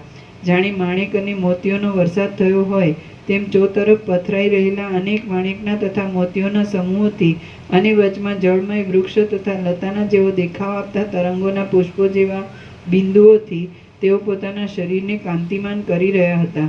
શૂરવીરો જૂડો વડે તથા કરચલા વડે વ્યાપ્ત ચકરીઓમાં ભમ્યા કરતા મગરમચ્છો તથા મગરોના સહચર બની તે વિપશ્ચિત રાજાઓ સમુદ્રની અંદર ચાલ્યા જતા હતા. સર્ગ 122મો સમાપ્ત. સર્ગ 123મો. વિપશ્ચિત રાજાઓનો જુદી જુદી દિશાઓમાં વિહાર. આ 123 બરાબર છે, બરાબર છે, કઈ તકલીફ નથી. આ 123મા સર્ગમાં દ્વીપોમાં અને સમુદ્રોમાં ગતિ કરનાર ચારેય વિપશ્ચિત રાજાઓની પશ્ચિમના વિપશ્ચિત રાજાથી માંડી ક્રમથી જુદી જુદી દિશા વિશે વર્ણન કરવામાં આવશે. વશિષ્ઠ બોલ્યા, આમ તે વિપશ્ચિત રાજાઓ પોતાને પગે ચાલી દ્રશ્યરૂપ અવિદ્યાનો અંત લાવવા સુધીના વિચારમાં પ્રવૃત્ત થઈ ગયા અને સમુદ્રો તથા દ્વીપોમાં તેઓ ગમન કરવા લાગ્યા. કશો ભેદ કે છેદ પામ્યા વિના તેમણે સમુદ્રમાંથી દ્વીપમાં અને તે દ્વીપમાંથી વળી બીજા સમુદ્રમાં તેમાંથી વળી બીજા દ્વીપમાં તેમજ પર્વત તથા વનમાં ગમન કર્યું અને તેઓ તેમનું ત્વરાથી ઉલ્લંઘન કરવા લાગ્યા. હવે પશ્ચિમ દિશા જોવા નીકળેલા વિપશ્ચિત રાજાને એક માછલો ગળી ગયો. તે માછલો વિષ્ણુના મત્સ્યાવતારના કુળમાં ઉત્પન્ન થયો હતો. હું અમર છું એવું અભિમાન ધરાવતો હતો અને વિતસ્તા નદીમાં વયા જતા વહાણ આદિના જેવી અતિ શીઘ્ર ગતિવાળો હતો. તે મત્સ્યે તે રાજાને જીરવી નહીં શકવાથી તેને ક્ષીર સમુદ્રમાં જઈ રોકી કાઢ્યો. એટલે તે ક્ષીરસાગરનું ઉલ્લંઘન કરી ઘણે દૂર કોઈ બીજી દિશામાં ચાલ્યો ગયો. દક્ષિણ દિશામાં નીકળેલા વિપશ્ચિત રાજાને ઇક્ષુરસના સમુદ્રમાં આવેલા યક્ષનગરને વિશે વશીકરણ વિદ્યામાં કુશળ કોઈ યક્ષિણીએ નજરે પડતા પોતાની વિદ્યાના બળથી અધીન કરી લીધો અને તેને પોતામાં લંપટ બનાવી દીધો. પૂર્વ દિશા તરફ ગયેલા વિપશ્ચિત રાજાને કોઈ મગરમચ્છ ગળવા આવ્યો ત્યારે તેણે તેને દબાવી રાખી ગંગાજીમાં લઈ જઈ ચીરી નાખ્યો. પછી ગંગાજીએ તે વિપશ્ચિત રાજાને કાન્યકુબ્જ દેશમાં લાવી મૂકી દીધો. ઉત્તર દિશા તરફ ગયેલા વિપશ્ચિત રાજાએ ઉત્તર કુરુ નામના દેશમાં જઈને ત્યાં પાર્વતીજી સહિત ક્રીડા કરી રહેલા શંકરનું આરાધન કર્યું અને તેણે તેમની કૃપા વડે અણીમાદી ઐશ્વર્ય મેળવ્યું. આથી જ દિશાઓમાં સર્વત્ર પ્રસરી રહેલા મૃત્યુ અને તેનો ભય એ રાજાને બાદ કરી શકતા નથી. મગરમચ્છરૂપ હાથી એ ઉત્તર દિશાવાળા વિપશ્ચિત રાજાને ગળી ગયો હતો, છતાં મહાદેવજીની કૃપાથી તેને જે ઐશ્વર્ય મળ્યું હતું તેના પ્રભાવને લીધે એ હાથીએ તેને ઓકી કાઢ્યો હતો. એ પછી એ રાજાએ અનેક બીજા દ્વીપોના કુલાચલ પર્વતનું ઉલ્લંઘન કર્યું. પશ્ચિમ દિશા તરફ ગયેલો વિપશ્ચિત રાજા કે જેના અંગની કાંતિ સુવર્ણમય દર્ભના જેવી હતી તેને કુશદ્વીપને વિશે ગરુડજીએ પોતાની પીઠ ઉપર બેસાડી તરત જ સમુદ્રની પેલે પાર ઉતારી દીધો. પૂર્વ દિશાના વિપશ્ચિત રાજાને ક્રૌંચ દ્વીપમાં આવેલા પર્વતની અંદર વનમાં રહેનાર કોઈ રાક્ષસ ગળી ગયો, પરંતુ વિપશ્ચિત રાજાએ હૃદયની અંદર તે રાક્ષસના આંતરડા ચીરી નાખી તેને મારી નાખ્યો. દક્ષિણ દિશાવાળો વિપશ્ચિત રાજા દક્ષના શાપથી ક્ષણ માત્રમાં યક્ષ બની ગયો અને શાક દ્વીપની અંદર સેંકડો વર્ષને અંતે તે પાછો શાપથી મુક્ત થઈ ગયો. ઉત્તર દિશાવાળો વિપશ્ચિત રાજા નાની મોટી નદીઓ અને સમુદ્રોને વેગ વડે તરી ગયો અને મહાસાગરને અંતે આવેલી સુવર્ણમય ભૂમિમાં કોઈ સિદ્ધના શાપથી શિલારૂપ થઈ ગયો. પછી સેંકડો વર્ષને અંતે તે જ સિદ્ધે અગ્નિના પ્રસાદથી તેને તે શાપથી મુક્ત કર્યો, એટલે તેને સિદ્ધ સાથે પ્રીતિ બંધાઈ છે. પૂર્વ દિશા તરફનો વિપશ્ચિત રાજા વિશેષે કરી નાળિયેરના વૃક્ષો વડે સુશોભિત દેશોમાં વસનારા લોકોનો રાજા થયો અને પોતે પરમ ધર્મિષ્ઠ હોવાથી તેને પૂર્વના વૃત્તાંતનું સ્મરણ થયું. તે રાજાએ નાળિયેરના ફળોનું ભક્ષણ કર્યું અને 10 વર્ષ પર્યંત મેરુ પર્વત તરફથી ઉત્તર બાજુએ આવેલા કલ્પવૃક્ષના વનની અંદર અપ્સરા સાથે નિવાસ કર્યો. પશ્ચિમ તરફનો વિપશ્ચિત રાજા પક્ષીઓનું વશીકરણ કરવાની વિદ્યાના રહસ્યને જાણતો હતો અને તેણે શાલ્મલી દ્વીપમાં રહેલા શાલ્મલી વૃક્ષની પક્ષીણીના માળામાં રહી તેની સાથે ક્રીડા કરી અનેક વર્ષો વ્યતીત કર્યા. પછી એક દિવસ કોમળ લતાવાળા મંદરાચળ પર્વતમાં મંદાર વૃક્ષરૂપી મંદિરની અંદર મંદરી નામની કોઈ કિન્નરીએ તેનું સેવન કર્યું પૂર્વ દિશા તરફનો વિપશ્ચિત રાજા ક્ષીરસાગરના કિનારે ગયો અને ત્યાં આવેલા કલ્પવૃક્ષોના વનોની પંક્તિઓમાં તેણે કામથી આકુળ બની જઈ નંદનવનની દેવતાઓ જેવી અપ્સરાઓ સાથે 70 વર્ષ કાઢી નાખ્યા. શ્રી યોગ વાસિષ્ઠ મહારામાયણમાં નિર્વાણ પ્રકરણના ઉત્તરાર્ધનો દિગ્વિહરણ નામનો સર્ગ 123મો સમાપ્ત. સર્ગ 124મો વિપશ્ચિત રાજાઓનો દ્વીપોમાં તથા પર્વતો પર વિહાર.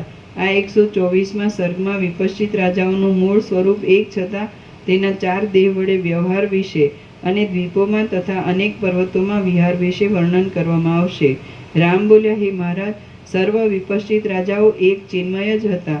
તેમનું મૂળ શરીર પણ એક જ હતું અને સર્વ એક જીવવાળા હતા, છતાં એકી સમયે તેમને જુદી જુદી ઈચ્છાઓ કેમ ઉત્પન્ન થઈ?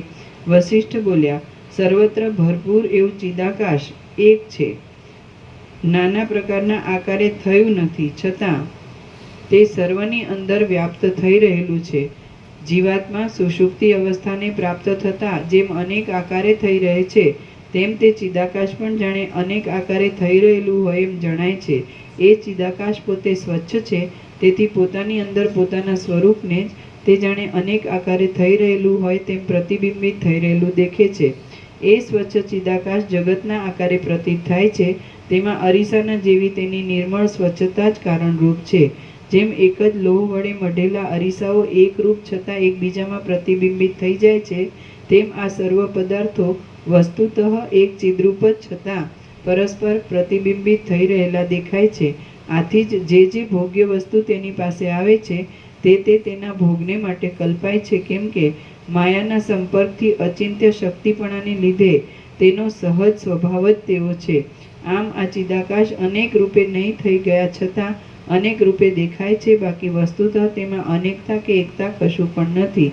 તેમાં અનેકતા કે એકતા નથી, છતાં તે એક રૂપે અને અનેક રૂપે ભાસે છે. એ જ તેનો અચિંત્ય મહિમા છે. આથી જે વિપશ્ચિત રાજાની પાસે જે પદાર્થ જોવામાં આવ્યો તે એ વિપશ્ચિત રાજાની ચિન્મયતાને લીધે તેનામાં પ્રતિબિંબિત થઈ ગયો અને તદ્રૂપતાને પ્રાપ્ત થઈ જાણે તેને અધીન થઈ રહ્યો હોય તેવો જણાયો. તેમજ જુદા જુદા પ્રકારે અનુભવમાં આવ્યો. વળી યોગી પુરુષો એક દેશમાં રહ્યા છતાં પોતાના યોગ બળથી ચારે તરફ વ્યાપ્ત થઈ અનેક કર્મો કરે છે અને ત્રણેય કાળમાં થનારી સર્વ બાબતોને અનુભવે છે. તો પછી વિપશ્ચિત રાજા જુદા જુદા દેશોમાં જઈ જુદા જુદા પ્રકારે સર્વ વસ્તુનો અનુભવ કરે તેમાં શું સંશય લાવવાનો છે? વળી મેઘ સર્વત્ર વ્યાપ્ત થઈ રહેલો છે અને ગરમીથી પીડાતા પ્રાણીઓને આનંદ આપે છે. તે જુદા જુદા પ્રકારે એક જ સમયમાં પોતાના જુદા જુદા અંશો વડે અનેક જુદી જુદી ક્રિયાઓ કરે છે અને તદ અભિમાની જીવ આ સર્વ મેં કર્યું એવો અનુભવ પણ કરે છે. અણિમાદી ઐશ્વર્યને લીધે ઈશ્વર કોટીમાં ગણવા યોગ્ય કેટલાક યોગીઓ જગતમાં થનારા અસંખ્ય કર્મોના સમૂહને એક જ સમયે યોગ બળથી કરે છે અને અનુભવે છે. એક વિષ્ણુ ભગવાન પોતાના 4 બાહુ વડે એટલે કે પોતાના 4 શરીર વડે જુદી જુદી જાતની ક્રિયાઓ કરતા રહી જગતની રક્ષા કરે છે અને ઉત્તમ અંગનાઓનો ઉપભોગ કરે છે. વિષ્ણુ ભગવાન 2 ભુજા વડે બની શકે તેવા કર્મોને 2 ભુજા વડે કરે છે અને ઘણી ભુજાઓની જરૂર પડે તેવા સંગ્રામ કાર્યમાં અનેક ભુજાઓ વડે નિરંતર યુદ્ધ કરતા રહે છે. એ જ પ્રમાણે તે વિપશ્ચિત રાજાઓ મૂળ એક જ ચિદ્રૂપ હતા, છતાં તેમણે સર્વ દિશાઓમાં તેવા પ્રકારે જુદા જુદા રૂપે રહી તેઓ જુદો જુદો વ્યવહાર કર્યો અને સુખ દુઃખ આદિ ભોગવ્યું. તેમણે ભૂમિરૂપી શૈયામાં શયન કર્યું હતું, દ્વીપાંતરોમાં જઈ ભોજન કર્યા હતા, વનોની પંક્તિઓમાં વિહાર કર્યો હતો અને તેઓ મારવાડની તથા તેના જેવી જ બીજી નિર્જન ભૂમિમાં ચાલ્યા હતા. પર્વતોની પંક્તિઓમાં તેમણે નિવાસ કર્યો હતો, સાગરોની અંદર તેમણે ભ્રમણ કર્યું હતું, અનેક દ્વીપોમાં તેમણે વિશ્રામ લીધો હતો અને તેઓ મેઘોની માળા વડે સુશોભિત એવા પર્વતોના ઉપરના ભાગોમાં છુપાઈ રહ્યા હતા. પર્વતોના સમૂહોમાં, પવનના ઝપાટાઓમાં અને જળના તરંગોમાં તેમણે પોતાનો દેખાવ આપ્યો હતો. તેમજ પર્વતોની અને સમુદ્રોની નદીઓમાં અને નગરીઓમાં તેમણે ક્રીડા કરી હતી. પૂર્વ દિશા તરફના વિપશ્ચિત રાજાને શાકદ્વીપમાં પ્રસિદ્ધ ઉદયાચળ પર્વતના તટની અંદર આવેલા પાંદડા વગરના થોરના જંગલમાં યક્ષે સંમોહન વિદ્યા વડે મોહિત કરી દીધો હતો. તેથી તેણે 7 વર્ષ સુધી તેની અંદર જ શયન કર્યું હતું. પછી તે જ પર્વતમાં તે ક્યાંક પાષાણપણું ઉત્પન્ન કરનારા જળનું શિલાંબુનું પાન કરીને બળાત્કારથી પાષાણ ભાવને પામ્યો હતો અને તેણે પૃથ્વીની અંદર પાષાણ રૂપે જ પોતાના 7 વર્ષ ગાળ્યા હતા. પશ્ચિમ તરફનો વિપશ્ચિત રાજા શાકદ્વીપની અંદર આવેલા અસ્તાચળ પર્વતના શિખર ઉપર ગયો હતો. ત્યાં વાદળા વડે ઘેરાયેલા ગુફારૂપી ઘરમાં પિશાચ જાતિની અપ્સરાએ તેને 1 માસ સુધી પોતાને વિશે કામુક બનાવી દીધો હતો. પૂર્વ તરફનો વિપશ્ચિત રાજા શાંતભય નામના વર્ષખંડમાં જળધાર નામના મોટા પર્વતમાં હરડેના વનની અંદર ગયો હતો અને ત્યાં કોઈ ઋષિના શાપથી 70 વર્ષ સુધી હરડેના વૃક્ષરૂપ બની તે અદૃશ્ય થઈ ગયો હતો. આ રેવતાચળ પર્વતમાં શિશિર નામના વર્ષની અંદર પૂર્વ દિશા તરફનો વિપશ્ચિત રાજા યક્ષને અધીન થઈ ગયો હતો. તેથી તે 10 રાત્રિ સુધી સિંહ રૂપ થઈ રહ્યો હતો. પછી તે પિશાચની માયાથી છેતરાઈ ગયો હતો અને આ મેરુ પર્વત આદિની ગુફામાં દેડકા રૂપ બની જઈ 10 વર્ષ પર્યંત તેમાં રહ્યો હતો.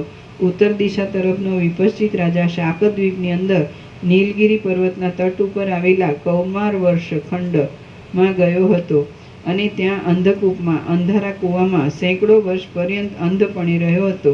પશ્ચિમ દિશા તરફના વિપશ્ચિત રાજાએ આ મરીબક નામના વર્ષખંડમાં વિદ્યાધરપણાને પ્રાપ્ત કરી દેનાર મંત્ર વિદ્યા વડે 14 વર્ષ સુધી વિદ્યાધરપણું ભોગવ્યું હતું.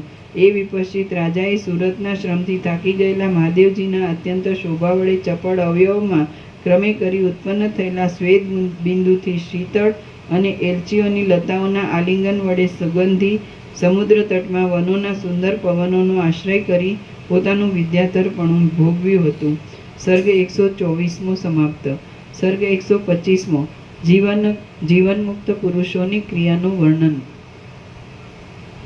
આ 125મા સર્ગમાં વિપત્તિની અંદર બધા વિપશ્ચિત રાજાઓનું પરસ્પર ઉપકારીપણું અને જીવનમુક્ત પુરુષોની ચોતરફ અનેક પ્રકારની સર્વતોમુખી ક્રિયાનું વર્ણન આવશે. વસિષ્ઠ બોલ્યા, શાકદ્વીપની અંદર શાંતભય નામના વર્ષખંડમાં જલાધાર નામનો પર્વત છે. તેમાં હરિતકીના વનમાં પૂર્વ દિશાનો વિપશ્ચિત રાજા હરડેના વૃક્ષભાવને પામ્યો હતો અને તે કાતરના જેવી પૃથ્વીની અંદર રહેલી શિલા સંબંધી જળનું મૂળ દ્વારા પાન કરીને સ્થિતિ કરી રહ્યો હતો. પશ્ચિમ દિશાવાળા વિપશ્ચિત રાજાને આ વાતની ખબર પડી એટલે તે ત્યાં આવ્યો. તે શાપ આપનાર મુનિને પ્રસન્ન કરીને તેની પાસેથી વિદ્યા ભણ્યો. જાણે કરવત વડે તેનું વૃક્ષપણું કાપી નાખતો હોય તેમ તેણે એ વિદ્યાથી તેને વૃક્ષભાવમાંથી અક્ષતપણે 70 વર્ષે છોડાવી દીધો. પશ્ચિમ દિશા સંબંધી વિપશ્ચિત રાજા કોઈ પિશાચોના રાજાના શાપથી પાષાણ ભાવને પ્રાપ્ત થઈ ગયો હતો અને દક્ષિણ દિશાવાળા વિપશ્ચિત રાજાએ ત્યાં આવી ગોમાંસ આદિના પ્રયોગ વડે પિશાચોના રાજાને પ્રસન્ન કરી તેને મુકાવ્યો હતો. અસ્તાચળની પેલે પાર આવેલા શિવ નામના વર્ષખંડમાં પશ્ચિમ દિશા તરફના વિપશ્ચિત રાજાને એક પિશાચે ગો પિશાચી નામની વિદ્યાથી વૃષભ બળદ બનાવી દીધો હતો અને તેને દક્ષિણ દિશાવાળા વિપશ્ચિત રાજાએ આવીને તેમાંથી છોડાવ્યો હતો.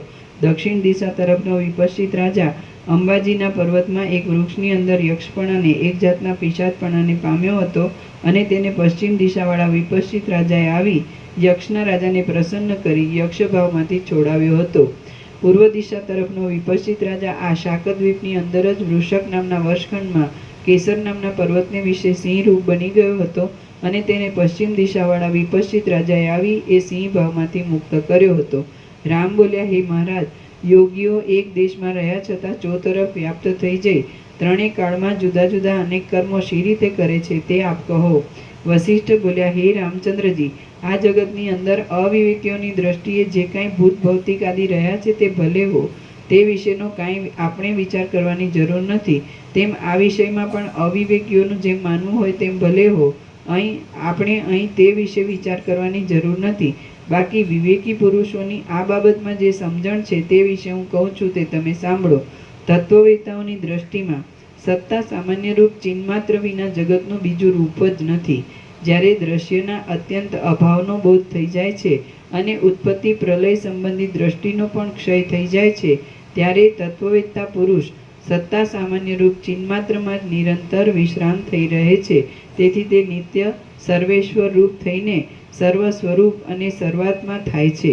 તો પછી ત્યારે તેને કયા સ્થળે કોણ અને શી રીતે રોકી શકે એ તમે જ કહો. સર્વવ્યાપી સર્વના આત્મારૂપ પરમ તત્વ જ જ્યાં સર્વત્ર અનુભવમાં આવે છે ત્યાં પછી કોઈ રોકનાર કે રોકવાનો વિષય એ કશું જુદું અનુભવાતું જ નથી. વળી એ સર્વના આત્મારૂપ પરમ તત્વની અંદર શું નથી રહ્યું? ભૂત, ભવિષ્ય, વર્તમાન, નાનું મોટું, દૂર નજીક, પળ અને પ્રલય સર્વ પોતાના સ્વરૂપને કદી પણ ન ત્યજનારા અને સર્વના આત્મારૂપ સત્તા સામાન્યમાં જ રહેલા છે. અહો, તમે માયાનો વિલાસ તો જુઓ. આ સર્વ ઉત્પત્તિને કે પ્રલયને પ્રાપ્ત થતા નથી, છતાં યથાસ્થિતપણે નિર્લેપ તત્વની અંદર રહ્યા છે. સર્વની સ્થિતિ સત્તા સામાન્યને અધીન હોવાથી આ ત્રણેય લોક વિજ્ઞાન ઘન એક જ્ઞાન રૂપ છે. ચિદાકાશ પોતાના સ્વરૂપને નહીં છોડતા સર્વરૂપ વિવર્ત ભાવથી થઈ રહેલું છે. શબલ બ્રહ્મ માયાના સંપર્કને લીધે જગતના આત્મારૂપ છે અને તે જ દ્રષ્ટા તથા દ્રશ્ય રૂપે થઈ જઈ જગત રૂપે પ્રતીતિમાં આવે છે. જગતના આકારે પ્રસરી રહેલા શબલ બ્રહ્મનું મૂળ સ્વરૂપ વિચારતા તે શુદ્ધ ચિન્માત્ર છે. તો પછી તેમાં કોણ શું કરી શકે, ક્યારે કરી શકે તથા સાથી કરે? હે તત્વજ્ઞ, સાધ્ય અને અસાધ્ય એ બંને રૂપે થઈ રહેનાર સર્વશક્તિમાન શબલ બ્રહ્મને, ઈશ્વરને શું દુસાધ્ય છે તે તમે જ કહો. એવી રીતે સદા એક જ સ્વરૂપમાં રહેનાર શબલ બ્રહ્મ જ ઉપાધિના ભેદથી વિપશ્ચિત આદિ જીવરૂપ થઈ રહેલ છે. એ વિપશ્ચિત રાજાનું જીવ ચૈતન્ય પ્રબોધ તરફ વલણ રાખતું હતું, તો પણ હજી તે પરમપદને પ્રાપ્ત થઈ ગયું ન હતું. તે એક હતું, છતાં અગ્નિના પ્રસાદથી તે અનેક રૂપ થયું હતું અને સર્વત્ર સર્વ પ્રકારની ક્રિયા કરી શકે એમ હતું. શબલ બ્રહ્મ બોધ અને અબોધ એ બંને રૂપ થઈ રહેલ છે. તેને અસાધ્ય શું છે? જ્યાં સુધી પરમ બોધની પ્રાપ્તિ ન થઈ હોય ત્યાં સુધી જીવાત્માનું પદાર્થોમાં આકુળ થઈ રહેવાપણું ઘટિત જ છે. તેનો બોધમાં કંઈક પ્રવેશ થાય છે એટલે યોગ બળથી તેનું સિદ્ધપણું પણ ઉચિત છે. એવી રીતે સર્વ દિશાઓમાં રહેલા સર્વ વિપશ્ચિત રાજાઓ પરસ્પર એકબીજાના સંકટને દેખતા હતા, અનુભવતા હતા અને તેનો ઉપાય પણ કરતા હતા. ચિદાકાશ પોતાના સ્વરૂપમાંથી મનોભાવને પ્રાપ્ત થતા જરા પણ ભ્રષ્ટ થાય છે તો તે વસ્તુતઃ યથાસ્થિતપણે પોતાના શુદ્ધ સ્વરૂપમાં સારી રીતે રહ્યા છતાં પણ જાણે બીજા રૂપે જગતના આકારે થઈ રહેલો એમ જણાય છે. રામ બોલ્યા, હે મહારાજ, વિપશ્ચિત રાજાઓ જો પ્રબુદ્ધ જ્ઞાનવાન હોય તો તેઓ દિશાઓમાં સિંહ, બળદ આદિ ભાવને શી રીતે પ્રાપ્ત થયા? મને સારી પેઠે બોધ થવા માટે આપતે કહો. વશિષ્ઠ બોલ્યા, હે નિર્મળ રામચંદ્રજી, બીજા પ્રસંગે મેં ઉપર જે વર્ણન કર્યું તે પ્રબુદ્ધ યોગીઓનું છે. વિપશ્ચિત રાજાઓ કંઈ પ્રબુદ્ધ યોગીઓ ન હતા. તેઓમાં સંપૂર્ણપણે જ્ઞાનનો ઉદય થયો ન હતો. તેઓ તો જ્ઞાન દ્રષ્ટિ અને અજ્ઞાન દ્રષ્ટિ એ બંનેની વચમાં હિંડોળાની પેઠે લટકતા હતા. કેમ કે તેમની અંદર મોક્ષને ભાવિ રૂપે સૂચવનાર વિવેકાદિ ચિહ્નો પણ દેખાતા હતા અને ચોતરફ રાગ આદિ બંધનના ચિહ્નો પણ જોવામાં આવતા હતા. હે મહાબાહો, નિરંતર ધર્મમાં જાગ્રત રહેનાર છતાં જ્ઞાનની પરિપક્વ અવસ્થાને ન પામેલા પુરુષોની સ્થિતિ તેવી અધકચરી હોય છે. આથી એ વિપશ્ચિત રાજાઓ ધારણાથી યોગી હતા પણ પરમ તત્વને પ્રાપ્ત થયા ન હતા. વિપશ્ચિત રાજાઓ અગ્નિ દેવતામાં ચિત્તનો નિરોધ કરવાથી અને તેના પ્રસાદથી સિદ્ધિ પામ્યા હતા. તેથી તેઓ ધારણા યોગી હતા અને ધારણા વડે તેમને સિદ્ધિ પ્રાપ્ત થઈ હતી. દેશબંધસ ચિત્તસ્ય ધારણા, પાતંજલ યોગસૂત્ર. વિપશ્ચિત રાજાઓ અગ્નિ દેવતામાં ચિત્તનો નિરોધ કરવાથી અને તેના પ્રસાદથી સિદ્ધિ પામ્યા હતા. તેથી તેઓ ધારણા યોગી હતા અને ધારણા વડે તેમને સિદ્ધિ પ્રાપ્ત થઈ ગઈ હતી. પરંતુ તેઓ જેમની અંદર અવિદ્યાનો સાવ ક્ષય થઈ જાય છે એવા પરમ બોધ પામનારા જ્ઞાન યોગીઓ નહોતા. પરંતુ તેઓ જેમની અંદર અવિદ્યાનો સાવ ક્ષય થઈ જાય છે એવા પરમ બોધ પામનારા જ્ઞાન યોગીઓ નહોતા. હે કમળ નેત્ર રામચંદ્રજી, જ્ઞાન યોગીઓના ચિત્તમાં કશી વાસના જ હોતી નથી. તેથી તેઓ અવિદ્યા તરફ જુએ પણ શા માટે? બાકી વિપશ્ચિત રાજાઓ તો ધારણા યોગી હતા અને ધારણાના પરિપાકના અંતે અગ્નિ દેવતાએ આપેલા વરદાનના પ્રભાવથી તેમને સિદ્ધિ પ્રાપ્ત થઈ હતી. તેમની અંદર અવિદ્યા હજી વિદ્યમાન જ હતી અને તેને લીધે તેઓ આત્મવિચારથી શૂન્ય હતા. હે રામચંદ્રજી, બીજું પણ હું જે કહું તે તમે સાંભળો. જીવન મુક્ત પુરુષોને વ્યવહાર કાળમાં જ દેહ આદિ બીજા પદાર્થોનું ભાન હોય છે, પરંતુ સમાધિ કાળમાં તેમને કોઈ પણ પદાર્થનું ભાન હોતું નથી. બંધની જેમ મોક્ષ પણ ચિત્તનો જ એક ધર્મ છે. તેથી તે સમાધિ કાળમાં ચિત્તમાં રહે છે પણ સ્વરૂપની અંદર રહેતો નથી. કરેક્શન, દેહની અંદર નહીં પણ સ્વરૂપની અંદર. બંધની જેમ મોક્ષ પણ ચિત્તનો જ એક ધર્મ છે. તેથી તે સમાધિકાળમાં ચિત્તમાં રહે છે, પણ સ્વરૂપની અંદર રહેતો નથી. બાકી દેહનો ધર્મ જરા મરણ આદિ કિંવા દેહ ભાવને અધીન વ્યવહાર દેહથી નિવૃત્ત થતો નથી. મુક્ત થયેલું ચિત્ત પાછું ફરીવાર કોઈ દિવસ બંધાઈ જતું નથી. વૃક્ષની ડાળમાંથી નીચે ખરી પડેલા ફળને કયો માણસ યત્ન વડે પણ પ્રથમની પેઠે જ પાછું જોડી શકે છે? જીવન મુક્ત પુરુષોનો દેહ પણ દેહના ધર્મો વડે વ્યાપ્ત જ હોય છે, પરંતુ તેમનું દેહની અંદર રહેલું ચિત્ત તો સદાકાળ અચળ જ રહે છે. ધારણા આદિના પ્રયોગની પેઠે મોક્ષ બીજાથી જાણી શકાતો નથી, પરંતુ મધ આદિના આસ્વાદથી પેદા થનારા સુખની પેઠે તે સ્વસંવેદ્ય પોતાના જ જાણવામાં આવે તેવો છે. આ આત્મા સુખ દુઃખ આદિ મનના ધર્મો વડે યુક્ત થાય છે, ત્યારે તે જીવભાવને લીધે પોતે જ પોતાના બંધનો અનુભવ કરે છે. તે આત્મા જ્યારે મનના મોક્ષને લીધે સુખ આદિ ભાવથી રહિત થઈ જાય છે, ત્યારે શાસ્ત્રકારો તેને મુક્ત કહે છે. આ વાત અનુભવ વડે પોતાની મેળે જ જણાઈ રહે એવી છે. જેનું ચિત્ત અંદર શીતળ હોય છે તે જ મુક્ત કહેવાય છે. ચિત્તની અંદર સંતાપ રહેવો એ બંધ છે. બંધ અને મોક્ષ એ બંને દેહાદિકના ધર્મ નથી એમ દેખાય છે. શરીરના ટુકડે ટુકડા કરી કોઈ તેને કાપી નાખે અથવા તેને રાજ્ય ઉપર બેસાડે અથવા તે પોતે રડે કે હસે તો પણ જીવન મુક્ત પુરુષને દેહના સંબંધી થનારા સુખ દુઃખ જરા પણ અંદર સ્પર્શ કરતા નથી. જો કે દેહ આદિમાં તે સુખ દુઃખને અનુભવે છે, પરંતુ હું સુખી છું ને હું દુઃખી છું એવો અનુભવ દેહમાં થવાથી તેના અધ્યાસની કલ્પના પણ એ દેહમાં થાય છે. બાકી બીજા જગ્યાએ સાક્ષી ચૈતન્યમાં કેવળ સ્વરૂપમાં, કરેક્શન, છેલ્લી લાઈન છેલ્લો શબ્દ, બાકી સાક્ષી ચૈતન્યમાં કેવળ સ્વરૂપમાં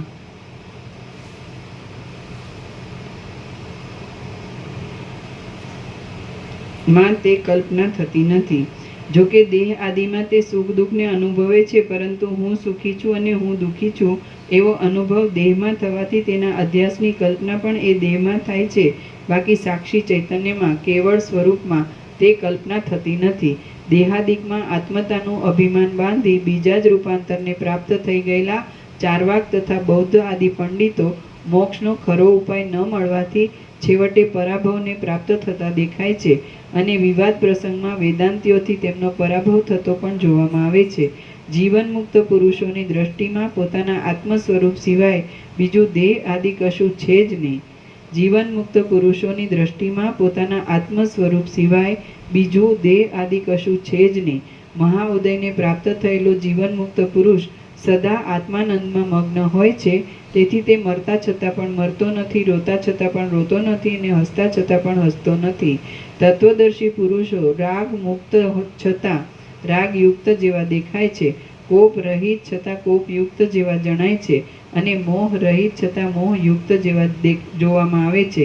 આકાશમાં જેમ અંકુરો ઉત્પન્ન ન થાય તેમ અમુક સુખ છે અને અમુક દુઃખ છે એવી કલ્પનાઓ તેમનાથી ઘણે દૂર રહેલી હોય છે.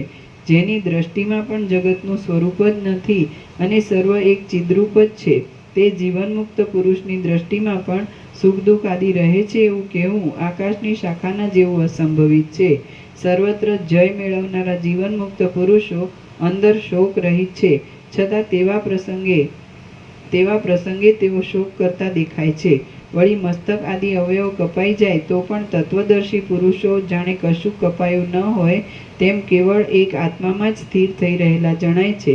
સામગાનમાં તત્પર થઈ રહેલા બ્રહ્માના મોટા મસ્તકને મહાદેવજીએ સુકુમાર કમળની પેઠે નખ વડે ચીરી નાખ્યું હતું, અને પોતે શક્તિમાન છતાં બ્રહ્માએ એ મસ્તકને પાછું ફરીવાર ઉત્પન્ન કર્યું નહોતું. કેમ કે ચિદાકાશ રૂપ બ્રહ્મા પોતે આકાશના જેવા જ છે. તો પછી તેમને બીજા પાંચમા મિથ્યા મસ્તક વડે શું વિશેષ છે? તેમને કંઈ કરવાનું કે કંઈ ન કરવાનું કશું પણ પ્રયોજન નથી. બાકી પ્રાણીઓના કર્મને અનુસરીને જે જેવી રીતે થઈ જાય તે ભલે તેવી રીતે થાઓ, બીજા ફેરફારોની તેની શી જરૂર છે? જેમ ક્ષીરસાગર ગુપ્ત અમૃત કલાને ધારણ કરે છે, તેમ મહાદેવજી પણ અક્ષીણ કામબાણના યોગથી કામદેવ ઉપર કૃપા કરીને પોતાના અર્ધાંગમાં મૃગબાલના જેવા લોચનવાળા પાર્વતીને ધારણ કરે છે. વળી કામદેવનો નિગ્રહ કરતા સમાધિમાં નિર્વિઘ્ન રીતે પ્રવૃત્તિ થવાથી તે હર્ષાશ્રુને ધારણ કરે છે. મહાશય, શ્રી મહાદેવજી પોતે સમર્થ છે, છતાં પણ રાગીપણાનો ત્યાગ કરતા નથી. તેમના વૈરાગ્ય વગેરે ગુણ કામદેવને બાળી નાખવાના સમયમાં સ્પષ્ટ રીતે જણાઈ રહ્યા છે. જીવન મુક્તપણાને લીધે તેમને કાંઈ કરવાનું કે કાંઈ ન કરવાનું પણ કશું પણ પ્રયોજન નથી, અને તેમને આ લોકમાં સર્વ પ્રાણી માત્રમાં કોઈ પાસેથી પોતાનો કશો સ્વાર્થ કાઢી લેવાનું પણ હોતું નથી. મહાદેવજીનું રાગીપણું ભલે હો કિંવા ન હો, તેમને રાગીપણાનું કે વિરાગીપણાનું કશું પ્રયોજન નથી. દૈવયોગે જે જેવી રીતે થઈ જાય તે ભલે તેવી રીતે થાઓ, વળી બીજાનું તેમને શું પ્રયોજન છે? જીવન મુક્ત જનાર્દન પોતે અસુર નિગ્રહ આદિ કર્મ કરે છે, ઇન્દ્રાદિ દ્વારા કર્મો કરાવે છે, અવતારની સમાપ્તિ થતાં મૃત્યુને પ્રાપ્ત થઈ અંતર્ધાન થઈ જાય છે, અને પારધી આદિ તેમના અંતર્ધાન થવામાં નિમિત્તરૂપ થાય છે. તે પોતે દેહ ધારણ કરે છે અને નિરંતર વૃદ્ધિને પણ પ્રાપ્ત થાય છે. એ વિષ્ણુ ભગવાન પોતે સમર્થ છે, છતાં તે પ્રાણીઓના કર્મ અનુસાર પ્રાપ્ત થયેલા વ્યવહારની વ્યગ્રતાને મૂકી શકતા નથી. વળી તેમને એ વ્યવહારની વ્યગ્રતાનો ત્યાગ કરવાનું કે ગ્રહણ કરવાનું કશું પ્રયોજન નથી, પણ જે જેવી રીતે પ્રાપ્ત થતું હોય તે ભલે તેવી રીતે પ્રાપ્ત થાઓ એમ સમજીને વાસના રહિત અને શુદ્ધ ચૈતન્ય સ્વરૂપ હરિ નિષ્કામપણે જ રહ્યા છે. સૂર્યનારાયણ નિરંતર જગતરૂપી ઘરના આકાશરૂપી આંગણાની અંદર કાળના એક દડારૂપ થઈ રહેલા પોતાના આત્માને પ્રાણીઓના કર્મ અનુસાર નિરંતર ભ્રમણ કરાવ્યા કરે છે. એ સૂર્યનારાયણ પોતાના દેહને તે વ્યાપારમાંથી રોકવા સમર્થ નથી એમ નથી, પરંતુ તે જીવનમુક્તપણાથી નિષ્કામ રહી યથાસ્થિત રીતે પોતાનો કાર્ય નિર્વાહ કરી લે છે. ચંદ્રમા જીવનમુક્તપણાને લીધે કશા પણ ખેદને પામતો નથી, અને યથાસ્થિતપણે રહી પ્રલય પર્યંત અક્ષય એવા ક્ષયને વ્યર્થ જ અનુભવે છે. અગ્નિ જીવનમુક્તપણાને લીધે યથાપ્રાપ્ત સ્થિતિ વડે સમાન દશામાં રહે છે. તે મરુતના યજ્ઞમાં 12 વર્ષ પર્યંત હાથીની સૂંઢ જેવી નિરંતર પડ્યા કરતી ઘૃત ધારારૂપી હૂત દ્રવ્યનો ઉપભોગ કરે છે, અને તેથી તેમને અજીર્ણ થઈ જાય છે. વળી કાર્તિક સ્વામીની ઉત્પત્તિના પ્રસંગમાં સ્થાનથી ભ્રષ્ટ થયેલા મહાદેવજીના વીર્યનું પાન કરવાથી તે પોતાને વિશે દાહ અનુભવે છે. આમ તે ઉત્પન્ન થયેલા ખેદને ધારણ કરે છે. દૈત્યો અને દેવતાઓના ગુરુ શુક્ર તથા બૃહસ્પતિ જીવન મુક્ત છે, છતાં તેઓ લોકમાં અનેક પ્રકારે પરસ્પર જયની ઈચ્છા વડે કૃપણ જેવા થઈ રહે છે. જીવનમુક્ત મનવાળા તત્વજ્ઞ જનક રાજા જગતની અંદર ઉગ્ર રણમોખરામાં પોતાના દેહને જર્જર બનાવી દેતા રાજ્યને કરતા રહે છે. નળ, માંધાતા, સગર, દિલીપ અને નહુષ આદિ રાજાઓ જીવન મુક્ત છતાં કેમ જાણે પ્રકૃતિ વડે આકુળ થઈ ગયા હોય તેમ રાજ્ય કરતા હતા. અજ્ઞાનીની જેમ પંડિતો પણ વ્યવહારમાં પ્રવૃત્તિ કરે છે. વાસનાનું હોવું એ અને ન હોવું એ જ માત્ર બંધ મોક્ષનું કારણ છે. વાસનાનું હોવું એ અને ન હોવું એ જ માત્ર બંધ મોક્ષનું કારણ છે. બલિ, પ્રહલાદ, નમુચી, વૃત્ર, અંધક અને મૂર આદિ જીવનમુક્ત પુરુષો વિરાગી છતાં રાગીની પેઠે જ જગતમાં સ્થિતિ કરી રહ્યા હતા. જીવનમુક્ત પુરુષરૂપી ચિદાકાશમાં બીજાઓને રાગદ્વેષનો ક્ષય કે ઉદય થતો જોવામાં આવે, કિંવા તેનું સારાપણું કે નરસાપણું ભાસે તો પણ તેમને શુદ્ધ મહાચિદાકાશ સ્વરૂપ જ્ઞાનનો આવિર્ભાવ છે. તેથી તેમના મોક્ષમાં કશો પણ સંદેહ નથી. જે જીવનમુક્ત પુરુષો ચિદાકાશના જેવા શુદ્ધ જ્ઞાન વડે સર્વ જીવોને ચિદાકાશ જેવા અસંગ પૂર્ણ બ્રહ્મરૂપ જ સમજે છે, તેમનામાં ભેદ બુદ્ધિ ક્યાંથી સંભવે? જે જીવનમુક્ત પુરુષો ચિદાકાશના જેવા શુદ્ધ જ્ઞાન વડે સર્વ જીવોને ચિદાકાશ જેવા અસંગ પૂર્ણ બ્રહ્મરૂપ જ સમજે છે, તેમનામાં ભેદ બુદ્ધિ ક્યાંથી સંભવે? જેમ પ્રકાશમાન ઇન્દ્રધનુષ્ય અનેક પ્રકારે દેખાતા છતાં શૂન્ય અને આભાસ માત્ર છે, તેમ આ દ્રશ્યરૂપી ભ્રાંતિ પણ અનેક પ્રકારે દેખાતા છતાં શૂન્ય અને આભાસ માત્ર છે. જેમ આકાશરૂપી આંગણાની અંદર ઇન્દ્રધનુષ્યમાં નાના પ્રકારના વર્ણો ભાસે છે, તેમ બ્રહ્માંડરૂપી અનેક પરમાણુઓ ચિદાકાશની અંદર શૂન્ય છતાં ભાસ્યા કરે છે. આ પ્રકટપણે દેખવામાં આવતું જગત અસત્ય છે, છતાં જાણે સત્ય હોય તેવું દેખાય છે. આકાશમાં રહેલી શૂન્યતાની પેઠે તે ઉત્પન્ન પણ થતું નથી, તેમ નાશને પણ પ્રાપ્ત થતું નથી. એ જગત આદિ અને અંતવાળું દેખાય છે, છતાં અનાદિ અને અનંત છે. અનેક પદાર્થો વડે વ્યાપ્ત હોવાથી તે અશૂન્ય જણાય છે, છતાં શૂન્ય છે. તે ઉત્પન્ન થયું દેખાતા છતાં ઉત્પન્ન થયું જ નથી, અને નાશને પ્રાપ્ત થતું જણાતા છતાં નાશને પ્રાપ્ત થતું જ નથી. ચિદાકાશ જ એવી રીતે જગતના રૂપે વિવર્ત ભાવથી ઉત્પન્ન થયેલું અને નષ્ટ થયેલું ભાસે છે. જેમ કાષ્ઠથી બનાવેલો સ્તંભ કાષ્ઠરૂપ જ છે, તથા તેની અંદર કોતરેલી પૂતળી પણ કાષ્ઠરૂપ છે, તેમ બ્રહ્મમાં કલ્પાયેલું જગત પણ બ્રહ્મરૂપ જ છે. કરેક્શન: બ્રહ્મમાં કલ્પાયેલું જગત પણ બ્રહ્મરૂપ જ છે. સમાધિ વડે સમસ્ત કલ્પનાથી રહિત, સર્વત્ર સમાનતાવાળી અને નિદ્રાવસ્થાથી પણ રહિત જે કાંઈ આત્મ સ્વરૂપ સ્થિતિ થઈ રહેવી તે જ સત્ય ચિદાકાશ રૂપ છે. સમાધિ વડે સમસ્ત કલ્પનાથી રહિત, સર્વત્ર સમાનતાવાળી અને નિદ્રાવસ્થાથી પણ રહિત જે કાંઈ આત્મ સ્વરૂપ સ્થિતિ થઈ રહેવી તે જ સત્ય ચિદાકાશ રૂપ છે. આ જગત તદ્રૂપ છે એમ સમજવાનું છે. ચક્ષુ આદિ ઇન્દ્રિય દ્વારા આત્મા એક દેશમાંથી બીજા પ્રદેશમાં જાય ત્યારે વચમાં તેનું જે નિર્વિકલ્પ સ્વરૂપ અનુભવમાં આવે છે તે ચિદાકાશ છે. આ જગત તે ચિદાકાશમય છે એમ સમજવાનું છે. શુદ્ધ ચિદાકાશની અંદર દ્વિત્વ, એકત્વ આદિ પણ નથી એમ મનન કરતા નિશ્ચય થાય છે. તેમ એ કેવળ આકાશ જેવું શૂન્ય ભાસે છે એવું પણ નથી એમ મનન કરતા નિશ્ચય થાય છે. આ જગત ચિદાકાશ રૂપ છે, અથવા તો આત્મા જ પોતાના સ્વરૂપની અંદર તેવા આકારે વિવર્ત ભાવથી થઈ રહેલો છે. હવે પછી થનારા નગરની પેઠે તે કેવળ સંકલ્પની કલ્પના વડે વિશાળ રૂપે અને સ્ફુટ રૂપે પ્રતીતિમાં આવે છે. આકાશના જેવા સ્વચ્છ ચિત્તવાળા હે રામચંદ્રજી, આ દ્રશ્ય સમૂહ શિલાના જેવો એકરસ, નિર્વિકલ્પ અને શાંત બ્રહ્મરૂપ જ છે. અહો, કેવી આશ્ચર્યકારક માયા છે! લોકો પોતાના આત્માને જ જગત રૂપે કલ્પી લે છે અને પોતાના આત્માને જ મોહમાં નાખે છે. શ્રી યોગ વાસિષ્ઠ મહારામાયણમાં નિર્વાણ પ્રકરણના ઉત્તરાર્ધનો સર્ગ પ્રાપ્તિ નામનો સર્ગ 125મો સમાપ્ત. સર્ગ 126મો. મરણ પામેલા રાજાઓને સંસારની ભ્રાંતિ. આ 126મા સર્ગમાં મરી ગયેલા ચારે વિપશ્ચિત રાજાઓને પોતાની અંદર જ સંસારની ભ્રાંતિ દેખાશે અને ઉત્તર તરફના વિપશ્ચિત રાજાને અંધારી ખાઈ દેખાયા સુધીનું વર્ણન કરવામાં આવશે. રામ બોલ્યા, હે મુનિ શ્રેષ્ઠ, પૂર્વ આદિ દિશાઓના અંતોમાં ગયેલા તે વિપશ્ચિત રાજાઓએ દ્વીપો, પર્વતો, સમુદ્રો અને વનો આદિમાં જઈને પછી શું કર્યું? વશિષ્ઠ બોલ્યા, હે રામચંદ્રજી, તાલી અને તમાલના વૃક્ષોની પંક્તિઓથી ભરેલા દ્વીપોમાં, પર્વતોમાં અને વનોમાં ફરનારા વિપશ્ચિત રાજાઓનું પછી શું થયું તે કહું છું, તમે તે સાંભળો. એક વિપશ્ચિત રાજાને ક્રૌંચ દ્વીપના સીમાડાના પર્વતના પશ્ચિમ ભાગમાંથી કોઈ હાથીએ કમળની પેઠે શિખરની શિલાના ગંડસ્થળ વડે પીસી નાખ્યો.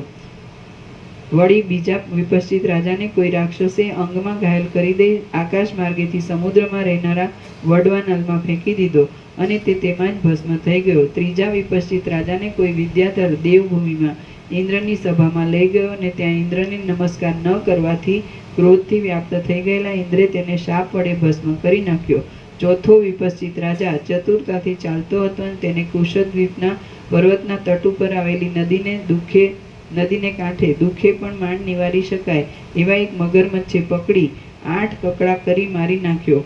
જેમ પ્રલય સમયમાં ચારે લોકપાલો ક્ષયને પ્રાપ્ત થઈ જાય તેમ 4 દિશાઓમાં ગયેલા ને આકુળ ચિત્તવાળા તે ચારે વિપશ્ચિત રાજાઓ ક્ષયને પ્રાપ્ત થઈ ગયા. પછી ચિદાકાશ રૂપી એ વિપશ્ચિત રાજાઓનું જીવ ચૈતન્ય આકાશ રૂપ થઈ જઈ પૂર્વ સંસ્કારને લીધે પોતાની અંદર પૂર્વની પેઠે જ પૃથ્વી મંડળને દેખવા લાગ્યું. તે પૃથ્વી મંડળ 7 દ્વીપો અને 7 સમુદ્ર રૂપી વલયને ધારણ કરી રહ્યું હતું. ગામો અને નગરો રૂપી આભૂષણો વડે સુશોભિત હતું.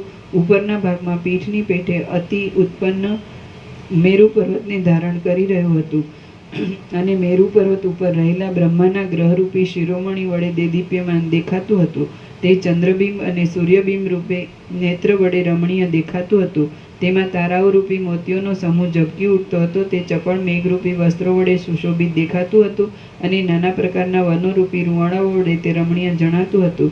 જેમ સૃષ્ટિના આરંભકાળમાં આકાશની અંદર સર્જાયેલા પ્રજાપતિઓ પ્રથમ જ વિસ્તારવાળા દિશાઓના અંતોને પ્રથમ પ્રમાણે જ જુએ છે, તેમ એ ચારેય વિપશ્ચિત રાજાના જીવ ચૈતન્ય પોતાના ચારેય દેહને આગળ પ્રમાણે જ જોયા. તે વિપશ્ચિત રાજાઓ આકાશભાવથી રહિત પોતાના ચિદાત્માની અંદર આકાશભાવની પ્રતીતિ થતા આકાશરૂપ થઈ રહ્યા હતા. તેમણે એક પોતાના મનના પ્રતિભાસરૂપ એવા પ્રાતિભાસિક દેહની અંદર આધિભૌતિક દેહના સ્થૂલ દેહના સર્વ ધર્મો, સ્થૂલતા, જડતા આદિ પોતાની પાસે જ જોયા. એ દેહના આધારરૂપ આત્માનું વાસ્તવ સ્વરૂપ ન ઓળખાયાથી તે વિપશ્ચિત રાજાઓ પૂર્વ સંસ્કારને લીધે પાછા દ્રશ્યરૂપ અવિદ્યા કેવડી હશે તેનો નિર્ણય કરવા માટે પૂર્વ પ્રમાણે જ પ્રવૃત્ત થઈ ગયા. દ્રશ્ય અને દર્શનના મધ્યમાં અનુભવ રૂપે દેખાતી ભૂમંડળ રૂપી અવિદ્યાનું પરિણામ જોવા માટે તેમણે અનેક દ્વીપાંતરોમાં ભ્રમણ કર્યું.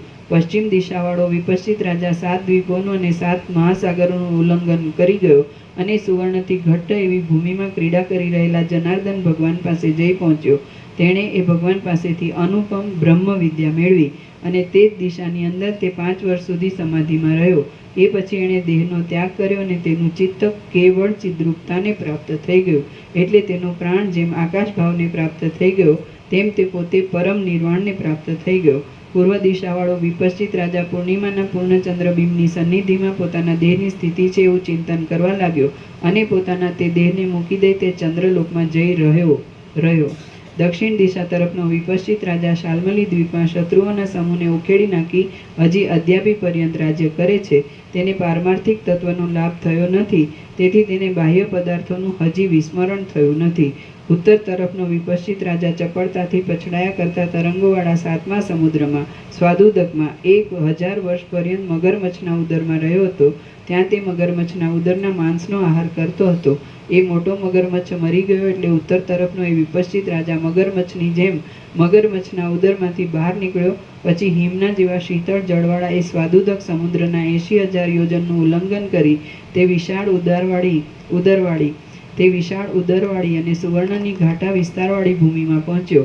તે ભૂમિ 10,000 યોજન પર્યંત વિસ્તીર્ણ હતી અને દેવતાઓને સંચાર કરવાના માર્ગરૂપ હતી. ત્યાં તે મૃત્યુ પામ્યો. આમ ઉત્તર તરફનો તે વિપશ્ચિત રાજા તે ભૂમિમાં મરણ પામ્યો. એટલે જેમ અગ્નિના મધ્યમાં રહેલું કાષ્ઠ ક્ષણવારમાં અગ્નિભાવને પ્રાપ્ત થઈ જાય છે તેમ તે ઉત્તમ દેહભાવને પ્રાપ્ત થઈ ગયો. હવે દિશાઓના અંત જોવાની પૂર્વ વાસનાને લીધે એ વિપશ્ચિત રાજા ઉત્તમ દેહભાવને પામ્યા પછી લોકાલોક પર્વતમાં ચાલ્યો ગયો. તે પર્વત આ ભૂમંડળ રૂપી વૃક્ષના ક્યારાની પેઠે આધારરૂપ થઈ રહેલો છે. એ પર્વત 50,000 યોજન ઊંચો છે. તેનો એક જ પ્રથમ ભાગ સૂર્યના પ્રકાશ વડે તથા લોકોના વ્યવહાર વડે યુક્ત છે. બાકી તેના બીજા ભાગમાં તો કોઈનો પણ સંચાર નથી. લોકાલોક પર્વતના શિરોભાગમાં પ્રાપ્ત થયેલા અને તારાઓના માર્ગમાં રહેલા એ વિપશ્ચિત રાજાને નીચે રહેલા મનુષ્યો આ કોઈ ઉચ્ચ નક્ષત્ર છે એવી શંકાથી જોતા હતા. લોકાલોક પર્વતના એ પ્રદેશ પછી તે મહાપર્વતના બીજા ભાગમાં 4 દિશાઓમાં અંધકાર છે અને 4 દિશાઓમાં મોટી એક અંધારી ખાઈ છે. તે ખાઈ આકાશની પેઠે સર્વ પ્રાણીઓ વડે શૂન્ય છે અને અનેક યોજનો સુધી વિસ્તરેલી છે. ત્યાં વર્તુળ આકારવાળો આ ભૂગોળ સમાપ્ત થાય છે અને ત્યાંથી માંડી પાછી આકાશના જેવી શૂન્ય અને અંધકાર ભરેલી મોટી ખાઈ આવે છે.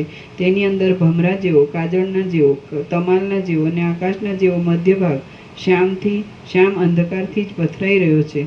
ત્યાં પૃથ્વી અને જંગમ આદિ કશું નથી. ત્યાં કોઈ પણ અવલંબન પણ નથી અને ત્યાં કશી પણ વસ્તુ કોઈ દિવસ સંભવતી જ નથી એમ તમે સમજો. શ્રી યોગ વાસિષ્ઠ મહારામાયણમાં નિર્વાણ પ્રકરણના ઉત્તરાર્ધનો વિપશ્ચિત જન્માંતરાચરણ નામનો સર્ગ 126મો સમાપ્ત. સર્ગ 127મો ભૂગોળ તથા નક્ષત્ર મંડળ આદિની સ્થિતિનું વર્ણન. આ 127મા સર્ગમાં ભૂગોળ, નક્ષત્ર મંડળ આદિની સ્થિતિ વિશે અને તે પછવાડે આવેલા આકાશ વિશે તથા બ્રહ્માંડ રૂપી પર્વતની સ્થિતિ વિશે વર્ણન કરવામાં આવશે. રામ બોલ્યા, હે મહારાજ, આ નિરાધાર ભૂગોળ શી રીતે રહેલ છે? નક્ષત્રગણ પણ નિરાધાર કેમ ભ્રમણ કર્યા કરે છે? અને લોકાલોક પર્વત પણ શી રીતે રહેલો છે? વળી તેનું તેવું નામ શા માટે પાડવામાં આવ્યું છે? આ બધું આપ મને કહો. વશિષ્ઠ બોલ્યા, જેમ બાળકના સંકલ્પથી રચાયેલો મનોમય દડો આકાશમાં નિરાધાર રહી શકે છે તેમ ચિન્માત્ર હિરણ્ય ગર્ભરૂપી બાળકે કલ્પી લીધેલ આ ભૂગોળ પણ આકાશની અંદર નિરાધાર ટકી રહેલ છે. જેમ તિમિર રોગ વડે યુક્ત નેત્રવાળા પુરુષોને આકાશમાં મોવાળા તથા મચ્છરા આદિના જેવા આકારો અને દ્વિચંદ્ર આદિનું દર્શન મિથ્યા રૂપે થાય છે, તેમ ચિદાકાશને સૃષ્ટિના આરંભકાળમાં મિથ્યા રૂપે જ પૃથ્વી આદિની પ્રતીતિ થાય છે. સંકલ્પનગર કોઈ આધાર વડે ધારણ કરાઈ રહ્યું હોય એમ અનુભવમાં આવતું નથી અને સંકલ્પ વડે ઊભા રહેલા સ્તંભો તથા ભીતો આદિ વડે તે ધારણ કરાયેલું છે, છતાં તે અવસ્તુરૂપ હોવાથી વસ્તુતઃ તેનાથી ધારણ કરાયેલું નથી. તેવી જ રીતે ચિદાકાશની અંદર હિરણ્ય ગર્ભના સંકલ્પથી ખડી થઈ ગયેલી પૃથ્વીના અનુભવ વિશે પણ સમજી લેવું. હિરણ્યગર્ભના સંકલ્પને અનુસરી ચિદાકાશની અંદર જે વસ્તુ જેવા રૂપે ચિત્સત્તા રૂપી સ્વભાવને લીધે પ્રતીતિમાં આવે છે તે વસ્તુ તે સ્થળમાં તેવા રૂપે અનુભવાય છે. એવો જ કંઈક ચિદાત્માનો અપાર મહિમા છે. જેમ તિમિર રોગ વડે પીડિત નેત્રવાળા પુરુષને આકાશની અંદર મોવાળા તથા મચ્છરા આદિના જેવા આકારો જોવામાં આવે છે, તેમ પ્રથમ સૃષ્ટિના આરંભમાં ચિન્માત્ર તત્વને ભૂગોળની પ્રતીતિ તેવા પ્રકારે થાય છે અને તે થઈ રહેલી છે. ચિદાત્માને હિરણ્યગર્ભને પોતાના સ્વરૂપની અંદર સ્વપ્નની પેઠે નદીઓનું ઉર્ધ્વગમન અને અગ્નિનું અધોગમન જો પ્રથમ ભાસ્યું હોત, કલ્પના કોટીમાં આવ્યું હોત, તો હિરણ્યગર્ભના સત્ય સંકલ્પને લીધે આજે તેની તેવી વિપરીત સ્થિતિ હોત અને આપણને તે પ્રમાણે જ પ્રતીતિમાં આવત. ચિત્સત્તાને જે વિશે જેનું ભાન થાય છે તે તેના વિચાર પ્રમાણે સત્ય છે.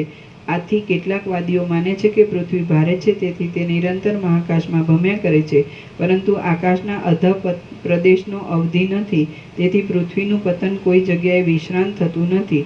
વળી પૃથ્વી વિશાળ છે, તેથી આપણને તેના પડવાની પ્રતીતિ થતી નથી. તેમજ ધ્રુવની સાથે બંધાયેલું જ્યોતિષચક્ર નક્ષત્ર મંડળ પણ એ પૃથ્વીની સાથે જ છે અને તેથી તે અનાદિકાળથી ભમતું રહે છે, એમ કેટલાક માને છે. બીજા કેટલાક વાદીઓ માને છે કે પૃથ્વીની નીચે, ઉપર અને ચારે બાજુ જળ જ ભર્યું છે અને તેની અંદરના છિદ્રોના ભાગમાં પવનથી પૂર્ણપણે ભરેલા પૃથ્વીના 7 લોકો રહ્યા છે. હવે અંદર રહેલો વાયુ અતિ હલકો છે, તેથી તે પૃથ્વી જળમાં રહેલી તુંબડીની પેઠે નિરંતર ઉપર જ તરતી રહે છે. કેટલાક માને છે કે ભૂગોળની ચારે બાજુ આકાશ જ રહેલું છે અને તેમાં એ ભૂગોળના ભ્રમણ વિશે તેઓ પોતપોતાની અનુકૂળતા પ્રમાણે કલ્પના કરી લે છે. વળી બીજાઓ કહે છે કે જ્યોતિષચક્ર ફરતું નથી, પરંતુ પૃથ્વી જ પોતાના સ્થાનમાં ફરતી રહે છે, પણ આપણને તેની ખબર પડતી નથી. વાણમાં બેઠેલા પુરુષોને જેમ કાંઠે રહેલા વૃક્ષો ફરતા લાગે છે, તેમ જ્યોતિષચક્ર આપણને ફરતું દેખાય છે. વળી કેટલાકનું માનવું એમ છે કે પૃથ્વીનું પતન અસંભવિત હોવાથી તે સદાકાળ પોતાના સ્થાનમાં સ્થિર છે. આવા તે વાદીઓના અનેક વિકલ્પો તેમની બુદ્ધિમાં રહેલી ચેતન સત્તા વડે તેમના વિચારને અનુસરનારાઓને સત્ય ભાસે છે. બાકી વસ્તુતઃ ચૈતન્ય વિના બીજું કશું સત્ય નથી. સિવાય બીજું કશું સત્ય નથી. ચિત્સત્તા જ તે વાદીઓના તેવા ભાવ અનુસાર અનેક રૂપે થઈ રહેલી છે. જેઓને આ ભૂગોળ નિશ્ચળ ભાસે છે, તેમની દ્રષ્ટિમાં તે સ્થિર જ છે. જેમની દ્રષ્ટિ નિરંતર અપ્રતિહત રહેનાર હોય છે, તેમને તે સદા પ્રકાશમય ભાસે છે અને તેમના વિચાર પ્રમાણે તેવી છે. જેઓ જન્મથી જ અંધ છે, તેવાઓની દ્રષ્ટિઓ સદાકાળ પ્રકાશ વિનાની જ છે. બાકી વસ્તુતઃ જોતા એ સર્વ ભાવો તે સર્વના પોતાના આત્માની અંદર રહેલા છે. એક ચિદાત્માના જ ભાનને અનુસરી તારામંડળ અને પૃથ્વી આદિની પ્રતીતિ થાય છે. બાકી વસ્તુતઃ વિચારતા આ સર્વ અસત્ય છતાં અવિદ્યાને લીધે સદાકાળ અખંડિતપણે સત્ય જ ભાસ્યા કરે છે. આ પૃથ્વી લોકાલોક પર્વત સુધી વ્યાપ્ત છે અને તેનું પરિમાણ આ પૃથ્વી લોકાલોક પર્વત સુધી વ્યાપ્ત છે અને તેનું પરિમાણ પણ તેવડું જણાય છે. ત્યાર પછી તો આકાશરૂપી એક મોટી ખાઈ રહેલી છે અને તેની અંદર એક મહાસાગરના જેવો અંધકાર જ ભરપૂર છે. વળી કોઈ જગ્યાએ કાંઈક પ્રકાશ પણ રહેલો છે. નક્ષત્ર મંડળના અતિ દૂરપણાને લીધે અને લોકાલોક રૂપી મહાન પર્વતની વિકરાળતાને લીધે કોઈ ભાગમાં કેવળ અંધકાર જ પથરાઈ રહ્યો છે અને તેમાં જ કોઈ ઉપરના ભાગમાં તેજ પણ રહેલું છે. તેને લીધે જ તેની લોકાલોક એવી સંજ્ઞા પડેલી છે. લોકાલોક પર્વતની પેલી પાર રહેલા આકાશ મંડળથી ઘણે દૂર 10 દિશાઓમાં નક્ષત્ર ચક્ર ફર્યા કરે છે. એ નક્ષત્ર ચક્ર પાતાળથી માંડી ઠેઠ સ્વર્ગલોક સુધી આકાશની અંદર 10 દિશાઓમાં ચારે બાજુ ભ્રમણ કરતું રહે છે. એક ધ્રુવ જ માત્ર સ્થિર રહે છે. લોકાલોક પર્વતના અંત ભાગ સુધી પાતાળ સહિત ભૂલોક ને નક્ષત્ર મંડળ ફરતું રહે છે. વસ્તુતઃ જોતા ચિન્મય તત્વની કલ્પના વિના એ બીજું કાંઈ જ નથી. લોકાલોક પર્વત સાથેના ભૂલોક કરતાં આકાશ બમણું છે અને ત્યાર પછી જેમ પાકેલા અખોડના અંદરના બીજની ચારે બાજુ તેની છાલ રહેલી હોય છે, તેમ નક્ષત્ર મંડળ રહેલું છે. આ પૃથ્વીલોકથી બમણા વિસ્તારવાળા આકાશના કરતાં નક્ષત્ર મંડળનો અંદરનો વિસ્તાર બમણો છે. 10 દિશાઓમાં તેમનું ભ્રમણ થતું રહે છે. જેમ બીલાના ફળને તેની છાલ ચારે તરફ વ્યાપીને રહેલી હોય છે, તેમ એ ચારે બાજુ વ્યાપ્ત થઈ રહેલું છે. કેવળ ચિન્મય શબલ બ્રહ્મની સત્ય સંકલ્પનાને લીધે તેમાં જે સ્ફુરણ પ્રથમ ઉઠે છે, તે જ આ બ્રહ્માંડ તેના અવયવોના આકારે થઈ જાય છે અને તે આ જગતની સ્થિતિના આધારરૂપ થાય છે. નક્ષત્ર ચક્ર પછી વળી તેનાથી બમણું એવું બીજું આકાશ રહેલું છે. તે કોઈક ઠેકાણે પ્રકાશ વડે યુક્ત છે અને કોઈક ઠેકાણે ઘાટા અંધકારમય છે. એ આકાશની પેલી પાર પાછું બીજું બ્રહ્માંડના ઉર્ધ્વભાગ રૂપી ખર પર કપાલ રહેલું છે.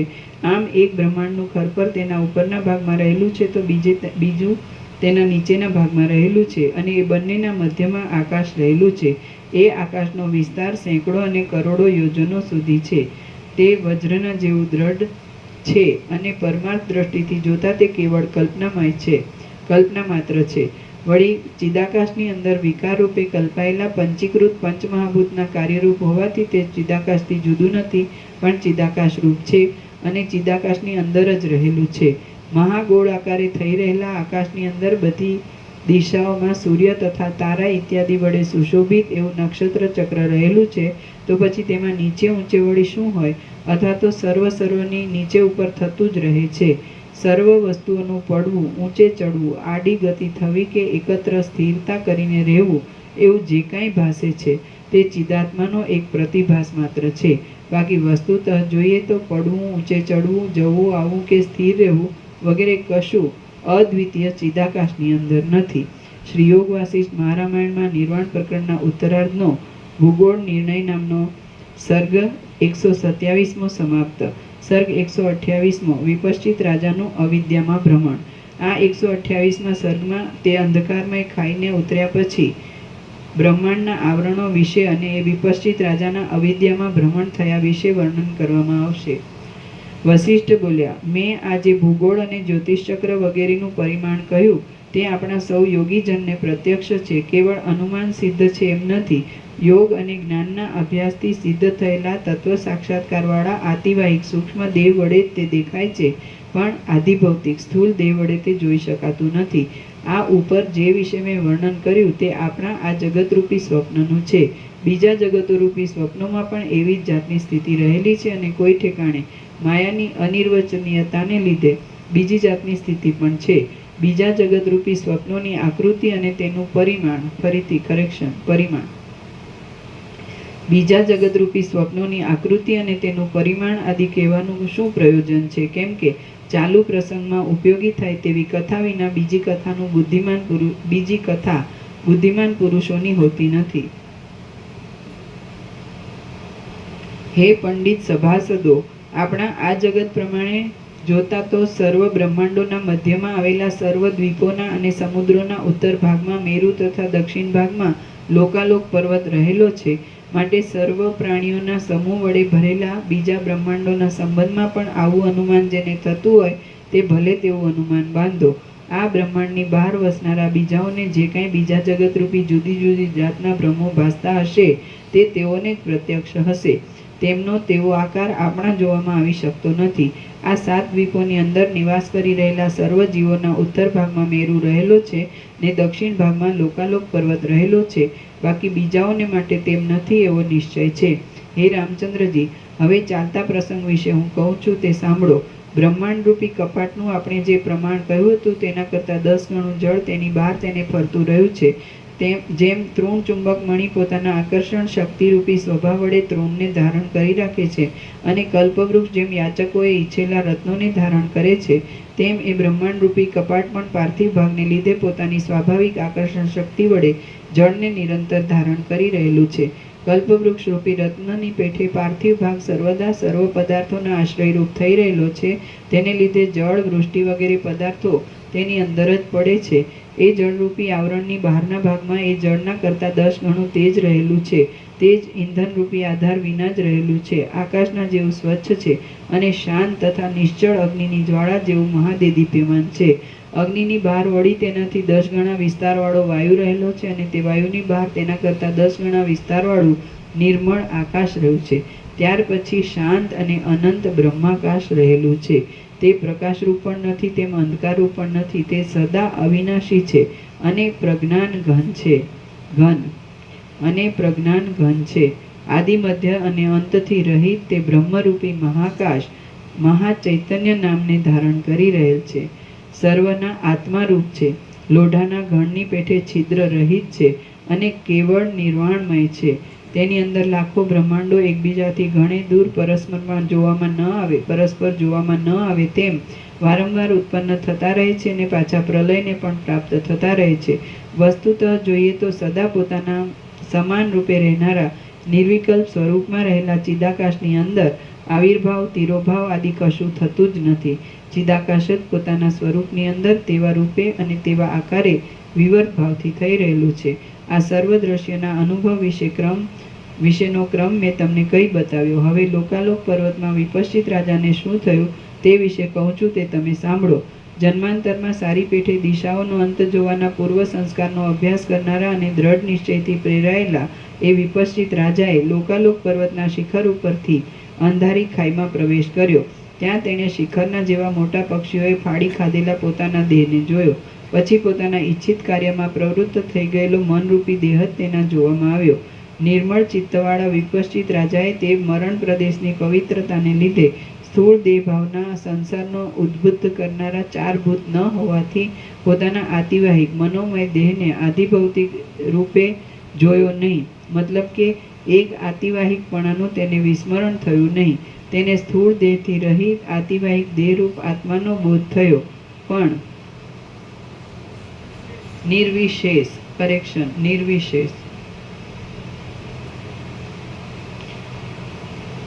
તેને સ્થૂળ દેહથી રહિત આતિવાહિક દેહરૂપ આત્માનો બોધ થયો, પણ નિર્વિશેષ બોધ થયો નહીં. સ્થૂળ સૂક્ષ્મ કારણ દેહથી જુદા શુદ્ધ ચિન્માત્ર રૂપ આત્માનો બોધ થયો નહીં. એટલે દિશાઓનો અંત જોવારૂપી પોતાનું કાર્ય સમાપ્ત ન થયેલું જોઈ તેણે પાછું આગળ ચાલવા માંડ્યું.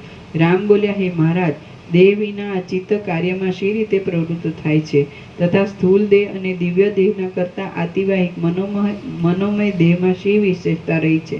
વશિષ્ઠ બોલ્યા, જેમ અંતઃપુરમાં રહેનાર સ્ત્રી વર્ગ વગેરેનું ચિત્ત સંકલ્પ વડે એક પથિક ભાવને ધારણ કરી લઈ બહાર ફેલાઈ જાય છે, તેમજ એ વિપશ્ચિત રાજાનું ચિત્ત પણ ફેલાઈ રહ્યું હતું. જેમ ભ્રમમાં, સ્વપ્નમાં, મનોરાજ્યમાં, મિથ્યા જ્ઞાનમાં અને કથા શ્રવણમાં ચિત્ત પ્રસરી જાય છે, તેમ એ વિપશ્ચિત રાજાનું ચિત્ત પ્રસરી ગયું હતું. જે દેહની અંદર ભ્રમ, સ્વપ્ન, મનોરાજ્ય આદિ પ્રસરી જાય છે તે આતિવાહિક શરીર છે, અને તેના આતિવાહિકપણાની વિસ્મૃતિ થતાં કાળે કરીને તેમાં જ આધિભૌતિકપણાની સ્થૂળ દેહભાવની પ્રતીતિ થાય છે. રજ્જુમાં થયેલી સર્પની ભ્રાંતિની પેઠે કેવળ ભ્રાંતિ માત્ર આ આધિભૌતિક દેહ, સ્થૂળ દેહ જ્યારે તિરોહિત થઈ જાય છે, ત્યારે આતિવાહિક દેહ, સૂક્ષ્મ દેહ અવશેષ રહે છે. હે પ્રિય રામચંદ્રજી, હવે આપણે એ આતિવાહિક દેહ વિશે સારી રીતે વિચાર કરીએ તો જણાય છે કે ચિન્માત્ર સિવાય બીજું કશું તત્વ તેમાં નથી. ચક્ષુ આદિ ઇન્દ્રિય દ્વારા એક પ્રદેશમાંથી બીજા પ્રદેશમાં પહોંચતા વચમાં ચિદાત્માનું જે નિર્વિષય રૂપ અનુભવમાં આવે છે તે જ અનંત અને સદા એકરૂપ ચિન્માત્ર તત્વનું સ્વરૂપ છે.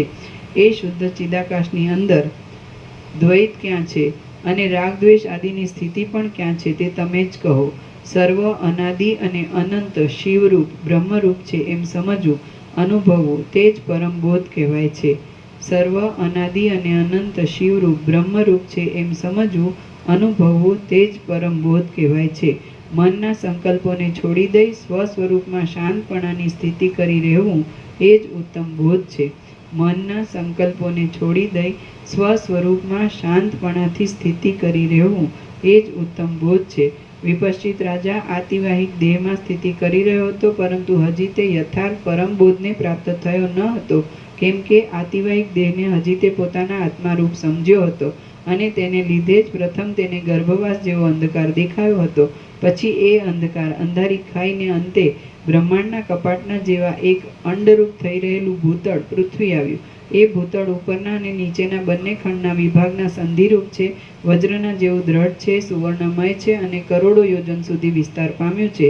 એ ભૂતળ પછી એ વિપશ્ચિત રાજા તે પૃથ્વીના કરતાં 8 ગણા વિસ્તારવાળા જળને પ્રાપ્ત થયો. દ્વીપના અંતે જેમ સમુદ્ર રહે છે તેમ તે કપાટરૂપી ભૂમિને આધારે રહ્યું હતું. એ જળનું ઉલ્લંઘન કરી ગયા બાદ તે અનેક સૂર્યોના સમૂહની પેઠે અસહ્ય અને પ્રલયકાળના અગ્નિની ઘાટી જ્વાળાના બંધાઈ ગયેલા સમૂહોની જેમ મહાદેદીપ્યમાન એવા તેજને પ્રાપ્ત થયો. દાહ અને શોક આદિથી રહિત મનોમય શરીર વડે એ વિપશ્ચિત રાજા તેજરૂપી એ આવરણમાંથી નીકળી ગયો અને પૂર્વવાસનાને લીધે પ્રતીતિમાં આવતા વાયુરૂપી આવરણમાં થતી પોતાની ગતિને દેખવા લાગ્યો. પવનમાં વયો જતો વિપશ્ચિત રાજા પોતાના આત્માને શરીરને આતિવાહિક રૂપ સમજતો હતો અને પોતે ચિત્તરૂપ જ હતો. તેથી શું વયું જાય છે, કાંઈ નહીં, એમ પણ તેના સમજવામાં આવતું હતું. એવી રીતના બોધ વડે ધીર ચિત્તવાળો વિપશ્ચિત રાજા પવનરૂપી સાગરને તરી ગયો. ત્યાર પછી પવનથી 10 ગણા વિસ્તારવાળા વિસ્તીર્ણ આકાશમાં તે જઈ પહોંચ્યો. આકાશનું ઉલ્લંઘન કરી ગયા પછી તે અનંત બ્રહ્માકાશમાં અવિદ્યારૂપી ઉપાધિવાળા ચિદાકાશમાં જઈ પહોંચ્યો. તે ચિદાકાશની અંદર આ સર્વ છે, એને લીધે સર્વ પ્રતીતિમાં આવે છે અને વસ્તુતઃ જોતા એ કશારૂપ નથી. તેની અંદર મન વડે ભ્રમણ કરતા તે ઘણો જ છેટે ચાલ્યો ગયો. તેણે પોતાના તેવા સંસ્કારને લીધે પૃથ્વી, જળ, વાયુ, તેજ, આકાશ વાયુ 2 વાર છે, આકાશ અને જગત વગેરે દીઠું. તેણે પોતાના તેવા સંસ્કારને લીધે પૃથ્વી, જળ, વાયુ, તેજ, આકાશ અને જગત વગેરે દીઠું. ફરીવાર પણ સંસારની રચના પાછી તેના જોવામાં આવી. ફરીવાર તેણે વળી પાછા વિસ્તીર્ણ જગત, જેમાં વળી સૃષ્ટિનો તેને અનુભવ થયો અને ફરીવાર દિશાઓ, પર્વતો, આકાશ, દેવતાઓ અને મનુષ્યો તેના જોવામાં આવ્યા. પંચમહાભૂતને અંતે ફરીવાર તેણે પાછું એક રસરૂપ બ્રહ્મ જોયું. તેની અંદર સૃષ્ટિઓ અને દિશાઓ પાછા તેના જોવામાં આવ્યા. તેણે પાછું બ્રહ્મરૂપી આકાશ દીઠું. વળી પાછી ત્યાર પછી સ્થિતિ થઈ રહેલી અનેક સૃષ્ટિઓ તેના જોવામાં આવી. આવી રીતે ઘણા લાંબા સમયથી તે અદ્યાપી પર્યંત ભ્રમણ કરતો રહે છે. ઘણા કાળથી અભ્યાસ કરાયેલો અવિદ્યાનો અંત જોવા રૂપી પોતાના નિશ્ચયથી હજી સુધી તે વિરામ પામતો નથી. અવિદ્યાનો અંત છે જ નહીં અને તેની અંદર સત્ય અધિષ્ઠાન ચૈતન્યનું અવલોકન કરવામાં આવે તો તે અવિદ્યા બ્રહ્મરૂપ જ છે. અવિદ્યાનો અંત છે જ નહીં અને તેની અંદર સત્ય અધિષ્ઠાન ચૈતન્યનું અવલોકન કરવામાં આવે તો તે અવિદ્યા બ્રહ્મરૂપ જ છે. બાકી વસ્તુતઃ જોઈએ તો અખંડ સ્વ સ્વરૂપમાં રહેનાર બ્રહ્મની અંદર અવિદ્યા છે જ નહીં. અમુક દ્રશ્ય છે અને અમુક અવિદ્યા છે એવા વિકલ્પ રૂપે આત્મા જ વિવદ ભાવથી પ્રસરી રહ્યો છે. શાંત પરબ્રહ્મ ત્રણેય કાળમાં સત્ય છે. બાકી વસ્તુતઃ જોઈએ તો અખંડ સ્વ સ્વરૂપમાં રહેનાર બ્રહ્મની અંદર એ અવિદ્યા છે જ નહીં. અમુક દ્રશ્ય છે અને અમુક અવિદ્યા છે એવા વિકલ્પ રૂપે આત્મા જ વિવદ ભાવથી પ્રસરી રહ્યો છે. શાંત પરબ્રહ્મ ત્રણેય કાળમાં સત્ય છે. જાગ્રતમાં અને સ્વપ્નમાં તે જેવા પ્રકારનું તમારા જોવામાં આવ્યું હતું તેવા પ્રકારનું થઈ રહ્યું હતું. હમણાં પણ તે જેવા પ્રકારનું જોવામાં આવે છે તેવા પ્રકારનું થઈ રહ્યું છે. હવે પછી પણ તમે જેવું જોશો તેવું જ તે પોતાની અચિંત્ય શક્તિને લીધે થઈ રહેશે. ક્રમપૂર્વક જગતનો જે આ પ્રતિભાસ થાય છે તે એક ઘાટા અંધકાર જેવો છે. જેમ આંખો મીચી જતાં અંધારાનું મોટું ચક્ર જોવામાં આવે છે તેમ અવિદ્યાને લીધે જ તે મોટું દેખાય છે. હે પ્રિય રામચંદ્રજી, તે જગતને પરબ્રહ્મ દ્રષ્ટિથી જોતા પ્રતિભાસ રૂપે તે સત્ય જણાતું નથી અને અવિવેકીઓની દ્રષ્ટિથી જોતા તેનું પ્રાતિભાસિક રૂપ જોવામાં આવવાથી અસત્ય કરી શકાતું નથી. તે અનિર્વચનીય છે. હે રામચંદ્રજી, તે વિપશ્ચિત રાજાને અદ્યાપી પર્યંત તત્વજ્ઞાન થયું નથી. તેથી જેમ વનના ભાગોમાં રંગુ નામનો મૃગ ભમ્યા કરે છે તેમ તે પ્રથમ જોયેલા જગતોમાં અને તેના જેવા જ બીજા જગતોમાં પોતાની વાસના અનુસાર વારંવાર ભમ્યા કરે છે. એ સર્વ જગત વિરાટ રૂપી બ્રહ્મના ઉદરમાં રહેલા છે અને કેવળ વાસના માત્ર હોવાથી વસ્તુતઃ જોતા અતિ શૂન્ય છે. કરેક્શન, અતિ શૂન્ય છે. શ્રી યોગ વાસિષ્ઠ મહારામાયણમાં નિર્વાણ પ્રકરણના ઉત્તરાર્ધનો વિપશ્ચિત રાજાનું અવિદ્યામાં ભ્રમણ નામનો સર્ગ 128મો સમાપ્ત. સર્ગ 129મો. બીજા 2 રાજાના વર્ણનમાં એક મૃગનો અવતાર તથા શ્રીરામનો સમાગમ. આ 129મા સર્ગમાં અવશિષ્ટ રહેલા 2 વિપશ્ચિતના વૃત્તાંત વિશે વર્ણન આવશે તથા એકને મૃગનો અવતાર આવતા અંતે રામચંદ્રજીનો સમાગમ થશે એ વાત કહેવાશે. રામ બોલ્યા, હે મહારાજ, શાલ્મલી દ્વીપના રાજ્યમાં અને ચંદ્રલોકમાં ભોગો વડે રોકાઈ રહેલા અને ભોગોનું નીરસપણું જાણનારા બીજા 2 વિપશ્ચિત રાજાની પછી શી ગતિ થઈ તે આપ કહો. વશિષ્ઠ બોલ્યા, એ બંનેમાંથી એક દક્ષિણ દિશાવાળો વિપશ્ચિત રાજા ઘણા લાંબા સમયથી અભ્યાસ કરાયેલી વાસનાને પરવશ બની ગયો અને અનેક દેહોના સમૂહ વડે દ્વીપોની અંદર ભ્રમણ કરતા ભવાટવીમાં ભટકવા રૂપી તેની તે સ્થિતિને પ્રાપ્ત થયો. ગયા સર્ગમાં વર્ણવેલા વિપશ્ચિત રાજાની પેઠે એ દક્ષિણ દિશાવાળો વિપશ્ચિત રાજા પણ આવરણોનો ત્યાગ કરી દઈ પરમાકાશની અંદર લાખો સંસારનું અવલોકન કરતા અદ્યાપી પર્યંત સ્થિત થઈ રહ્યો છે. બીજા પૂર્વ દિશાવાળો વિપશ્ચિત પોતે ચંદ્રલોકમાં ચંદ્ર પાસે રહ્યો હતો અને તેને ચંદ્રમૃગ વિશે અતિશય સ્નેહ બંધાયો હતો. આથી ચંદ્રની સાથે તેના દેહો પણ પ્રતિમાસ ઉત્પન્ન થયા કરતા હતા.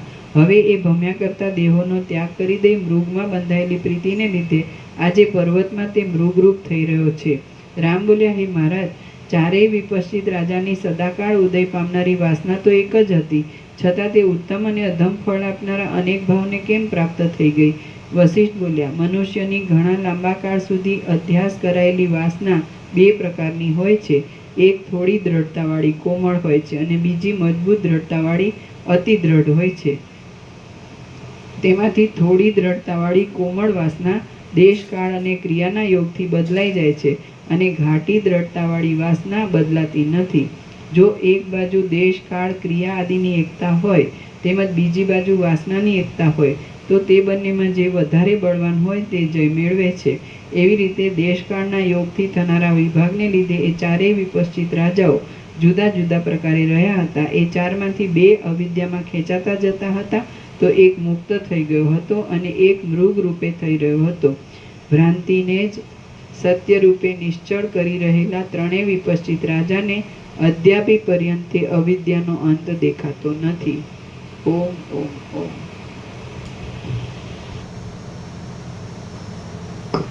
પ્રસાદ આપી દો.